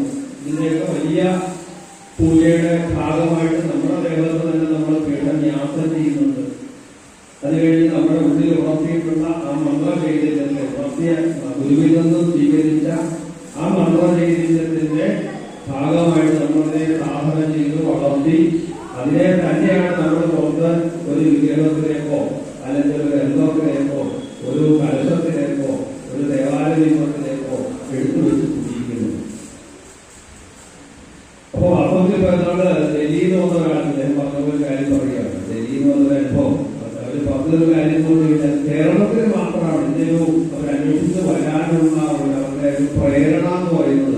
ഈ കേരളത്തിൽ മാത്രമാണ് ഈ അകത്തു നിന്നുള്ള ആവാഹനം.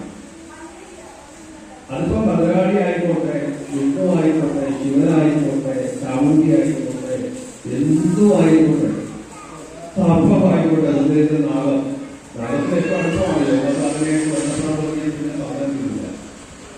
അപ്പൊ ഇതൊക്കെ ഉള്ളിൽ നിന്ന് നമ്മുടെ ഏത് മൂർത്തിഭേദങ്ങൾ ഏതുമായിക്കോട്ടെ ആവാഹിക്കുന്ന ഫലം മൂലം എന്ന് പറയുന്നത് ആ പൂജകന്റെ ഉള്ളിൽ നിന്നാണ്. അപ്പൊ ആ ഉള്ളിൽ കിടക്കുന്ന ഊർജത്തെയാണ് നമ്മളെടുത്ത് പുറത്തേക്ക് വെച്ചിട്ട് ഇത് ശിവനാണ്, മുതലാളിയാണ്, സർപ്പമാണെന്നൊക്കെ നമ്മൾ സങ്കല്പിക്കുന്നത്. അപ്പൊ അതിനകത്ത് തന്നെ ഒരു കാര്യം ഉറപ്പാണ്, നമ്മുടെ ഉള്ളിലുള്ള ചൈതന്യമാണ് ഇതിന്റെ അടിസ്ഥാനം. അതിന്റെ ബാഹ്യാവിഷ്കാരങ്ങളിൽ വരുന്ന പല മാറ്റങ്ങളുണ്ടെങ്കിൽ പോലും ഉള്ളിൽ നിന്ന് പുറത്തേക്ക് എടുക്കുന്ന ചൈതന്യം ആദ്യം നമുക്കൊക്കെ അറിയാം. ഉള്ളിൽ നിന്ന് പുറത്തേക്ക് നമ്മൾ പൂജ എങ്ങനെയാണ് പറഞ്ഞതാണ്. 8 വർഷത്തിന് ശേഷമാണ് വിജയം വ്യാപകം ചെയ്യുക. മൂർത്തിഭേദങ്ങളിലേക്ക് കടന്നു തുടങ്ങുന്നത് പിന്നെ അടുത്ത സ്റ്റെപ്പിലാണ്. ആദ്യം പ്രവർത്തിൽ നിന്ന് തുടങ്ങി പാരസ്പര്യം ചലനസംഘടനവും ഒന്നമാർത്ഥം 3 പ്രവർത്തനങ്ങളിൽ എന്നിട്ട് ഉള്ളിൽ നിന്ന് സുഷുമ്നാനാഡിയിലൂടെ പുറത്തേക്ക് എടുത്ത് പലത്തെ പിങ്ങളാനാഡിയിലൂടെ നമ്മൾ പുറത്തെ കയ്യിരിക്കുന്ന ഗന്ധാപുഷ്പാർത്ഥങ്ങളിലേക്ക് എടുത്ത് അത് നമുക്ക് മുന്നിലിരിക്കുന്ന പ്രതീകത്തിലേക്ക് സന്നിവേശിപ്പിക്കുമ്പോൾ അതിനുശേഷമാണ് അതിന് കൂടുതൽ വ്യക്തത വരുന്നത്. അതിനെ സകലീകരിക്കുമ്പോഴാണ് കൂടുതൽ വ്യക്തത വരുന്നത്. അപ്പൊ ഇതെന്തായാലും ശരി, ഏത് ചെയ്ത് ഏത് മൂർത്തിയായാലും പുറത്തേക്ക് എടുക്കുന്ന അകത്തു നിന്ന് പുറത്തേക്ക് എടുക്കുന്നതിന്റെ മുന്നില് നമ്മൾ നിരത്തി വെച്ചിരിക്കുന്ന സാധനങ്ങൾ ഓരോന്നും കൊടുക്കുന്നതും വേണമെങ്കിൽ ഇതിനെ വാക്യമായിട്ട് നമ്മൾ മനസ്സിലാക്കാം. പക്ഷെ അതിനൊരു മറുവശം, ഒരു സൂക്ഷ്മമായിട്ടൊരു തലമുണ്ടെന്ന് മനസ്സിലാക്കാം. ഇതിന്റെ വിശേഷപ്പെട്ട നിവേദ്യങ്ങളോടൊരു പലപോലെ നമ്മൾ സ്വന്തം സാധനം ചെയ്യുന്ന നല്ലൊരു സാധനം ഉള്ളിൽ നിന്ന് പലതരത്തിലുള്ള നാമങ്ങൾ കേൾക്കുന്നു. കാരണം ആനന്ദമാണ് പ്രധാനം. ആനന്ദത്തിന് വേണ്ടിയിട്ടാണ് എല്ലാവരും, സുഖാന്വേഷികളാണ് എല്ലാവരും. ഈ ഓട്ടം തന്നെ എങ്ങനെയാണല്ലോ, ഓട്ടത്തെ കുറിച്ച് ഒരു ചിന്ത വരുന്നത് തന്നെ എങ്ങനെയാണ് അത്രയും ചിന്തിക്കാറില്ല. എല്ലാവരും ഓട്ടം നമുക്ക് പറഞ്ഞോ അതിനെക്കുറിച്ച് ചിന്തിക്കണം, പരിഹരിക്കണം ചെയ്യും. ഇതിനാണ് ഓട്ടത്തെ കുറിച്ച് അന്വേഷിക്കുന്നത് ആനന്ദം. ആ ആനന്ദത്തിന്റെ പ്രതീകങ്ങളായിട്ടുള്ള സാധനങ്ങളൊക്കെ നിരത്തി വെച്ച് ഈശ്വരന് സമർപ്പിക്കുന്നു. നല്ല പ്രചാരമായിട്ട് കൊടുക്കുന്നു. എന്താണ് വെച്ചാൽ ആനന്ദമാണ്. മോദകം കൊടുക്കുന്നു, മോദിപ്പിക്കുന്നത്, സന്തോഷിപ്പിക്കുന്നത് ആനന്ദമാണ്. ഇങ്ങനെ എല്ലാ സാധനങ്ങളും കൊടുത്താലും ആനന്ദത്തിന്റെ പ്രതീകമായിട്ട് ഉള്ളിലുള്ള ആനന്ദത്തിന്റെ ബാക്യാവിഷ്കാരമായിട്ട് കൊടുക്കുന്നു. അടുത്ത ഘട്ടത്തിലാണ് നമ്മുടെ ക്ഷേത്രങ്ങളിലൊക്കെ ആണെങ്കിൽ പ്രസന്ന പൂജ എന്ന് പറയുന്ന പദ്ധതി. ആ പ്രസന്ന പൂജ പദ്ധതിയിലാണ് നമ്മള് ആ ദേവനെ പരമപാതിഥിയെ നമ്മൾ വിളിച്ചിരുത്തി ഇനി കുറച്ച് കുട്ടി ഡാൻസ് കളിക്കും, കുറച്ചൊന്ന് ഡാൻസ് കളിച്ചിട്ട് കാണിക്കാം, അല്ലെങ്കിൽ നല്ലൊരു പാട്ട് പാടും, നല്ലൊരു പാട്ട് വെച്ച് വിശ്രമ സമയം കളിക്കാം എന്നൊക്കെ ചെയ്തിരിക്കുന്നത്. ഇത് ക്ഷേത്രത്തിൽ നമ്മൾ ചെയ്യുന്നതാണ്. നമ്മൾ പ്രധാനമായിട്ട് ഇത് കാണുന്ന ഈ പറഞ്ഞ സോപാന സംഗീതം അടക്കമുള്ള വാദ്യവിശേഷങ്ങൾ. അത് നമ്മുടെ ആനന്ദത്തിന്റെ, അതായത് ഉള്ളിലിരിക്കുന്ന ആനന്ദം, അതിന്റെ ആ പ്രസന്ന പൂജ, പേര് തന്നെ പ്രസന്ന പൂജ. ദേവനെ പ്രസന്നമാക്കാനുള്ള പൂജ കണക്കാക്കാം. അതിഥിയെ നമുക്ക് പ്രസന്നനാക്കാനുള്ള പൂജ മനസ്സിലാക്കാം. യോഗാനുഭൂതിയിൽ സാധന രക്ഷിച്ചുകൊണ്ടിരിക്കുമ്പോൾ നമ്മുടെ ഉള്ളിലുള്ള ആനന്ദത്തിന്റെ പ്രതീകമായിട്ട് വെക്കുന്ന നാദങ്ങളുടെ പ്രതീകമായിട്ടും നമുക്കിതിനെ കാണാം. അപ്പൊ ഇങ്ങനെ 3 തലങ്ങളുണ്ട് പൂജകൾക്ക് തന്നെ. അകത്തിരുന്ന് ഇപ്പൊ പൂജകൊട്ട് എന്ന് പറയുന്ന സാധനം സോപാനത്തിൽ പൂജകൊട്ടം എന്ന് പറയുന്നത്. പൂജകൊട്ട് അതിനകത്ത് തന്നെ പൂജയും കൊട്ടും തമ്മിലുള്ള ബന്ധം വ്യക്തമാകുന്നത്. അപ്പോ നടരാജമൂർത്തിയുടെ കയ്യിലിരിക്കുന്ന ഉടുക്കിന്റെ ഒരു വികസിത രൂപമാണെന്ന് പറയാറുണ്ട് ഇടയ്ക്ക് സാധാരണ. നടരാജൻ ആനന്ദമകനമാടിനാട്ടില് ആനന്ദം വരുമ്പോഴാണ് നമ്മള് ആ നടനം വരുന്നത്. അപ്പൊ അതുപോലെ പറഞ്ഞവരെ കണ്ട് നൃത്തരൂപങ്ങൾ, ദേവദാസി നൃത്തം പോലെയുള്ള കാര്യങ്ങൾ കേരളത്തിലല്ല ഭാരതത്തിൽ പലർക്കും ഉണ്ടായിരുന്നു. അപ്പൊ തിരുവല്ലയിലൊക്കെ ഗ്രന്ഥവരികളിൽ നിന്ന് അവർക്ക് കൊടുത്ത വിഹിതം എന്താണെന്നൊക്കെ നമുക്ക് മനസ്സിലാക്കി. ദേവദാസി നൃത്തം അങ്ങനെയല്ലെങ്കിൽ കലയുടെ ഭാഗമായിട്ട് നമ്മൾ നൃത്തം ആസ്വദിക്കാൻ ഗീതം, ഇതെല്ലാം നമ്മൾ ചേർക്കാം. ഇതെല്ലാം ആനന്ദമാണ്. യോഗം പൂജ എന്ന് പറയുന്നത് കേവലം അതിനെ വാക്യമായിട്ട് കാണുന്നതിന്റെ അപ്പുറം അതിന്റെ ഒരു ആനന്ദം എന്നുള്ളത് വളരെ പ്രധാനമായതുകൊണ്ടാണ് ഇതിന്റെ എല്ലാം പ്രതീകമായിട്ട് ഇത്തരം ആവിഷ്കാരങ്ങൾ നമ്മുടെ ഇടയിൽ വരുന്നത്. ഇപ്പൊ പൂജയുടെ ഇടയിൽ തന്നെ ചില ആൾക്കാർ പൂജകളൊക്കെ പോലെ ചില പൂജകളിൽ സമാപരണ തുതികൾ ആരംഭിക്കാം. സമാപരണ തുതികൾ ഇതിനെ തുതിക്കുന്ന ശാസ്ത്രീയമായിട്ട് ചിട്ടപ്പെടുത്തിയിട്ടുള്ള സംഗീതം. ഇപ്പൊ നൃത്തം അറിയാവുന്ന കുട്ടികളൊക്കെ ഉണ്ടെങ്കിൽ അവരെ കൊണ്ട് നൃത്തം ചെയ്യിക്കാറുണ്ട്. നമ്മുടെ പൂജയുടെ അതായത് പ്രായോഗിക തലത്തിൽ നോക്കാവുന്നതുകൊണ്ട് ചെയ്യുന്നില്ലാന്ന് മാത്രമേ ഉള്ളൂ. പക്ഷെ സാങ്കല്പികമായിട്ട് ആചാര്യൻ ഈ നട അടച്ചിരുന്ന് കഴിഞ്ഞാൽ അകത്ത് പ്രസന്നനാക്കാൻ ദേവനെ പ്രതിനിധിയോ പ്രസന്നവതിയാക്കാനോ പ്രസന്നനാക്കാനോ ചെയ്യുന്നത് താമ്പൂലം കൊടുക്കാറുണ്ട്, അപ്പം കൊടുക്കാറുണ്ട്, അപൂപം ഇളനീര് കൊടുക്കാറുണ്ട്, പാലാമ്പ് കൊടുക്കാറുണ്ട്, നൃത്തം സങ്കല്പം കൊണ്ട് കൊടുക്കാറുണ്ട്, അതുപോലെ ഗീതം കൊടുക്കാറുണ്ട്, വാദ്യം കൊടുക്കാറുണ്ട്. ഇത് രണ്ടും ഒരുമിച്ച് വരുന്നതാണ് ഈ പൂജകൾ എന്ന് പറയുന്നത്. വാദ്യവും വരുന്നുണ്ട്, ഗീതവും ഒരുമിച്ചുണ്ട്. അതാണ് ഇതിന്റെ സവിശേഷത. ഈ ഒരു ആനന്ദം അകത്തിരുന്ന് ആ പൂജ ചെയ്യുന്ന ആൾ അനുഭവിക്കുന്ന ആനന്ദത്തിന്റെ അതേ മൂർച്ചയിലാൽ തന്നെയാണ്, തലത്തിൽ തന്നെയാണ് സോപാനത്തിലിരുന്ന് ആ വാദ്യോപാസന ചെയ്യുന്ന ആൾ ചെയ്യുന്നത്. എനിക്ക് ഓർമ്മ വരുന്നൊരു കാര്യം, വർഷങ്ങൾക്ക് മുമ്പ് മാതൃഭൂമിയിലാൻ തോന്നുന്നു നമ്മുടെ ജനനത്തെ രാമപൂർവ്വമാണ് അദ്ദേഹം കൊട്ടുന്ന ഒരു പടം കുറെ കാലം ഞാൻ സൂക്ഷിച്ചു. അദ്ദേഹത്തിന്റെ ഈ ഭാഗത്ത് ഒരു ഈച്ച വന്നിരിക്കുക കണ്ടിട്ടുണ്ടോ? ആർക്കും ആദ്യം പറ്റും ഓർമ്മയുള്ള ഒരു കാര്യമാണ്. അത് ഭയങ്കര ശ്രദ്ധിക്കപ്പെട്ട ഇന്നത്തെ കാലത്ത് വയറെന്നോ ഒക്കെ പറയാവുന്ന ഒരു ഇതാണ്. ആ ഒരു ചിത്രം ഇന്ന് മനുഷ്യനെന്ന് മായാതെ കിടക്കുന്ന ഒന്നോ രണ്ടോ പ്രാവശ്യം ചിത്രം കണ്ടിട്ടുള്ളൂ. പക്ഷെ അതിന്റെ ഒരു ആ മുഖത്ത് ധരിക്കുന്ന ഒരു ആനന്ദം. പുറത്ത് വാദ്യമുള്ള ആളാണ്, ഫലത്തിൽ അദ്ദേഹത്തിന്റെ മുഖത്ത് തുടുപ്പിൽ നിൽക്കുന്ന ഒരു ആനന്ദം. ഒരു ഈച്ച വന്നിരുന്നത് പോലെ അറിഞ്ഞിട്ടില്ല. അങ്ങനെ സ്വയം മറന്ന് ആ ആനന്ദ ലഹരി തന്നെ പാടിക്കൊണ്ടിരിക്കുന്ന ഒരു ചിത്രം ഈ സന്ദർഭവശാൽ എനിക്ക് ഓർമ്മ വരുന്നത് പറഞ്ഞത് മാത്രം.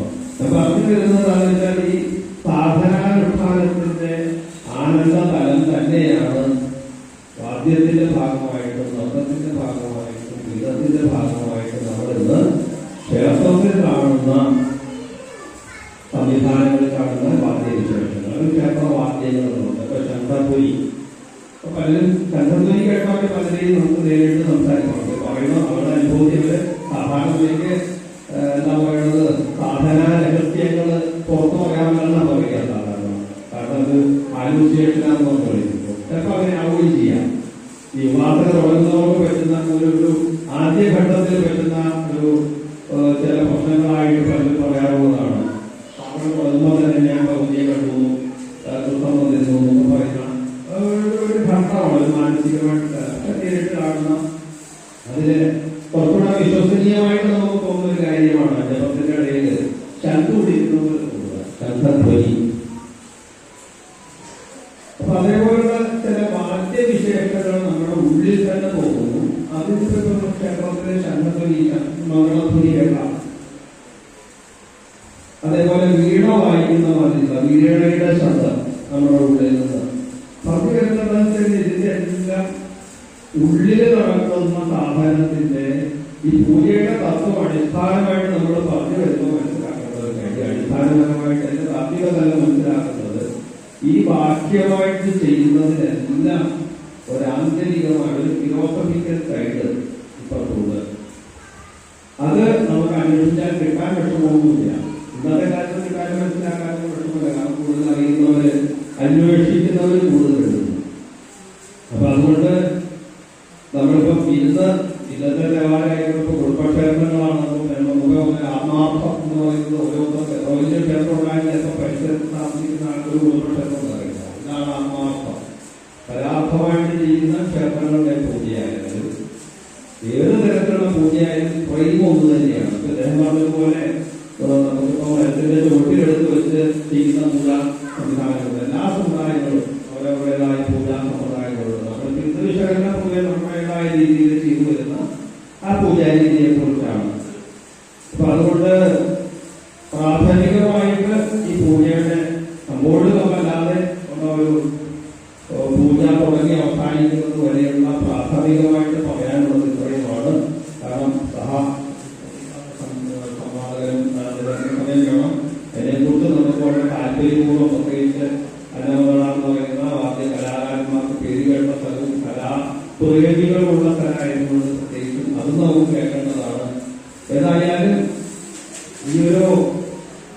വിഷയം പറഞ്ഞതുപോലെ വൈദികവും താന്ത്രികവുമായ ഒരു ഫിലോസഫിന്റെ സൈഡായിട്ട് വേണം നമ്മളതിനെ വിശകലനം ചെയ്യാൻ. അപ്പം 3 ക്ഷേത്രങ്ങളിൽ ഞാൻ പറയാൻ പോകുന്ന ഞാൻ ഉദ്ദേശിക്കുന്നത് ഇവിടെ ഓരോ സമയത്ത് നടത്തുന്ന പൂജ, ഉഷപൂജയായാലും പൂജ, പതികടി, അങ്ങനെ പൂജകളുടെ ഒരു ക്രമം, ആ ക്ഷേത്രങ്ങളിൽ നടക്കുന്ന ഒരു പൂജാക്രമത്തിന്റെ അനുസരിച്ച് ഓരോ രാഗം, ഭൂവാള രാഗം മുതൽ അങ്ങനെ ഓരോ രാഗത്തിൽ ഓരോ ചിട്ടപ്പെടുത്തിയിരിക്കുന്ന സംഗീതങ്ങളുണ്ട്. അപ്പൊ 3 കാലങ്ങളിലുള്ള പൂജ നമ്മളിപ്പോൾ പറയാറുണ്ട്. ത്രികാല സന്ധ്യാവന്തനമാണെന്ന് പറയാറുണ്ട്. അപ്പൊ ത്രികാല പൂജയ്ക്ക് വലിയ പ്രാധാന്യമാണ്. ത്രികാല പൂജകൾ എല്ലാ സ്ഥലങ്ങളും വ്യാപകമായിട്ട്. അപ്പൊ അതിന് ത്രികാല സന്ധ്യാവന്തനത്തിന്റെ രാവിലെ ചെയ്യുന്ന പ്രാർത്ഥന സന്ധ്യാവന്തനം, ഉപഹാരം എന്ന പേരിലറിയപ്പെടുന്ന മധ്യത്തിന്റെ സന്ധ്യാവന്തനം, വൈകുന്നേരം നമ്മൾ ചെയ്യുന്ന സായം സന്ധ്യാവന്തനം. ഇതിന്റെ പ്രതീകങ്ങളാണ് നമ്മൾ കേരളത്തിൽ ചെയ്യുന്ന ഉഷപൂജയായാലും ഉച്ചപൂജയായാലും അത്താഴ പൂജയായാലും. ഇങ്ങനെ ഇതിന് വൈദികമായിട്ട് ഒരു സൈഡ് നമുക്ക് വിശദീകരിക്കാം. ഒപ്പം തന്നെ താന്ത്രികമായിട്ട് കലാഹാരം, പ്രതിഷ്ഠ തുടങ്ങിയതൊക്കെ വ്യാഖ്യാനിക്കുന്നതിന് താന്ത്രികമായിട്ട് ആസ്പത്രിയിലേക്ക് പോകും.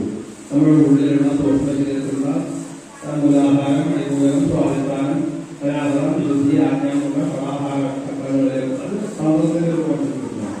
ഇതിനെ രണ്ടുപേരും സമഞ്ജസമായിട്ട് വളരെ സമർത്ഥമായിട്ട് യോജിപ്പിച്ചു എന്നുള്ള ഒരു വലിയ കാര്യമാണ് നമ്മുടെ കേരളീയ തന്ത്രത്തിലുള്ളത്. ആ പൂജാ പദ്ധതിയാണ് നമ്മൾ ഇന്ന് പരിശോധിച്ചുകൊണ്ടിരിക്കുന്നത്. അപ്പോൾ പ്രാഥമികമായിട്ട് ഇങ്ങനെ പറയാൻ പറഞ്ഞു വെക്കാം. ഇനി കൂടുതൽ ചോദ്യങ്ങൾ പിന്നീട് വരുന്നതനുസരിച്ച് ഒരു ഇന്ററാക്ഷൻ സെക്ഷൻ ഉള്ളതാണ് ഞാൻ പ്രതീക്ഷിക്കുന്നത്. അപ്പോൾ അദ്ദേഹത്തിന് അടുത്ത സോപാന സംഗീതത്തെ കുറിച്ച് വിശദീകരിക്കുന്നതിന് വേണ്ടി കേൾക്കുകയാണ്. നന്ദി, നമസ്കാരം.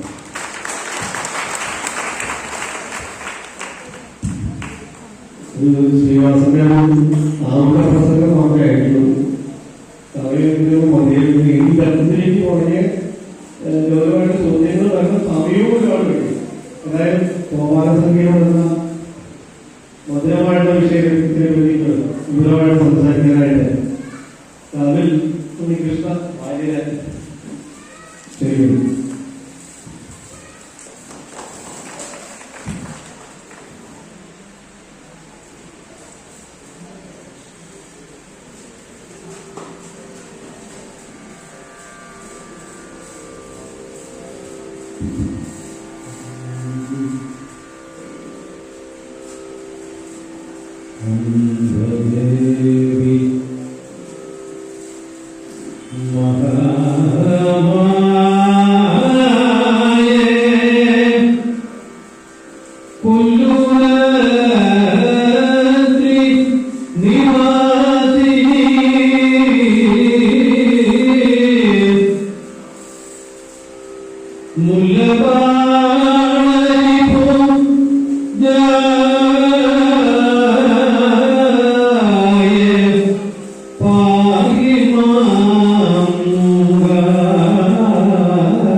എല്ലാവർക്കും നമസ്കാരം. ഇന്നിവിടെ കേരളയം 2026 ഈ ഒരു പരിപാടിയുടെ ഭാഗമായിട്ട്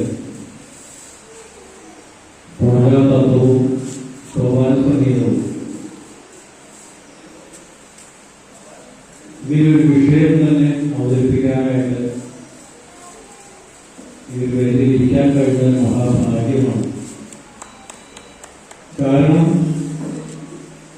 സെമിനാറുകളും ചർച്ചകളും എല്ലാവർക്കും വളരെ ഗംഭീരമായിട്ട് എല്ലാ വിഷയങ്ങളെ പറ്റി നടത്താറുണ്ടെങ്കിൽ തന്നെയും വളരെ അപൂർവമായിട്ടാണ് ഇങ്ങനെയൊരു സമുദയം, അതായത് പൂജാതത്വങ്ങള്, പ്രത്യേകിച്ച് സോപാന സംഗീതത്തിലുള്ള ചർച്ച കൂടുതലായിട്ട് നടന്നതായിട്ട് അറിവില്ല. ആ ഒരു അവസരത്തില് ഇങ്ങനെയൊരു ചർച്ച സംഘടിപ്പിക്കാനായിട്ട് മനസ്സിലാക്കിയ സഹായമായിട്ട് ആദ്യമായിട്ട് നന്ദി പറഞ്ഞുകൊണ്ടു.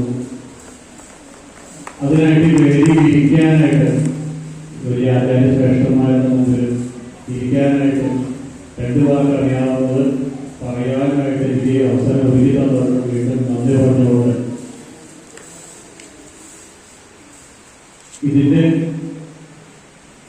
ഇതിനെക്കുറിച്ച് പറഞ്ഞപ്പോൾ ആദ്യം ദൈവമാഷ് പറഞ്ഞത് സോപാന സംഗീതത്തെ കുറിച്ച് പറയണമെന്ന് പറഞ്ഞ, പിന്നെ പറഞ്ഞു ഇതിനുള്ള ബന്ധത്തെ കുറിച്ച് പറയണമെന്ന് പറഞ്ഞു. പൂജയും സോപാന സംഗീതവുമായിട്ട് ബന്ധം അതുണ്ടെന്നുള്ളത് യാതൊരു തർക്കമില്ലാത്ത വിഷയമാണെങ്കിൽ തന്നെയും എന്താണ് ബന്ധം എന്നുള്ളത് കുറച്ച് അന്വേഷണത്തിൽ പറഞ്ഞ കുറച്ച് കാര്യങ്ങളെ പറയാൻ എനിക്കറിയുള്ളൂ. അതിന് മുന്നോടെ ഈ സോപാന സംഗീതം എന്താണ് എന്ന് എന്റെ ഗുരുനാഥൻ പറഞ്ഞിരുന്നവർക്ക് ആദ്യമേ ഇവിടെ പറഞ്ഞുകൊണ്ട് അവിടെ തുടങ്ങാം. ഇതിനായിട്ട് ചെറിയൊരു അർത്ഥം ഒരു വീണ്ടും പറഞ്ഞിട്ടുണ്ട്. അതായത് ക്ഷേത്രത്തിൽ മൂർത്തിയുടെ ഇരിപ്പിടമായ ശ്രീകോവിൽ സന്തതം പാദാംബുജം ചിന്മയരൂപിണീ നിത്യം ഹന്തനാവിൽ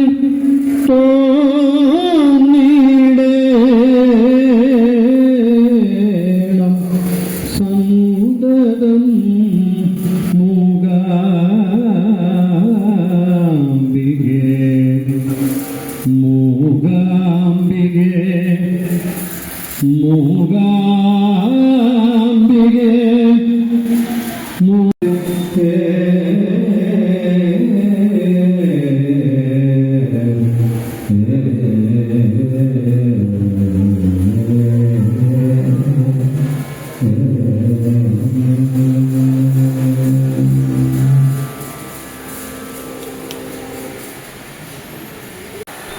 കിരൺമയം 2026 ഈ ഒരു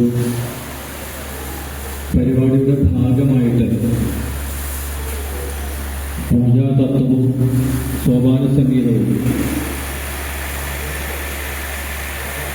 ഇങ്ങനൊരു വിഷയം തന്നെ അവതരിപ്പിക്കാനായിട്ട് ഈ ഒരു വേദിയിൽ ഇരിക്കാൻ കഴിഞ്ഞാൽ മഹാഭാഗ്യമാണ്. കാരണം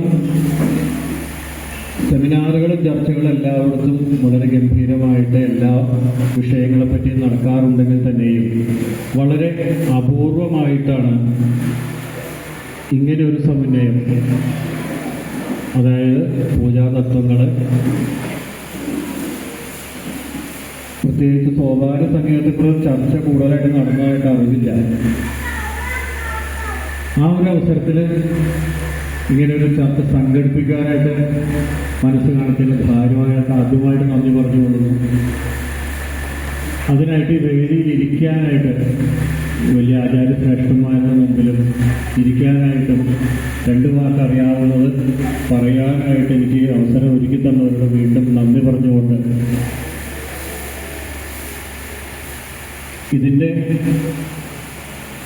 ഇതിനെക്കുറിച്ച് പറഞ്ഞപ്പോൾ ആദ്യം ദീപമാഷ് പറഞ്ഞത് സോപാന സംഗീതത്തെക്കുറിച്ച് പറയണമെന്നാണ് പറഞ്ഞത്. പിന്നെ പറഞ്ഞു ഇതിനുള്ള ബന്ധത്തെക്കുറിച്ചൊന്ന് പറയണമെന്ന് പറഞ്ഞു. പൂജയും സോപാന സംഗീതവുമായിട്ട് ബന്ധം അതുണ്ടെന്നുള്ളത് യാതൊരു തർക്കമില്ലാത്ത വിഷയമാണെങ്കിൽ തന്നെയും എന്താണ് ബന്ധം എന്നുള്ളത് കുറച്ച് അന്വേഷണ ബുദ്ധിയിൽ പറഞ്ഞ കുറച്ച് കാര്യങ്ങളെ പറയാൻ എനിക്കറിയുള്ളൂ.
ചെയ്യുന്നു.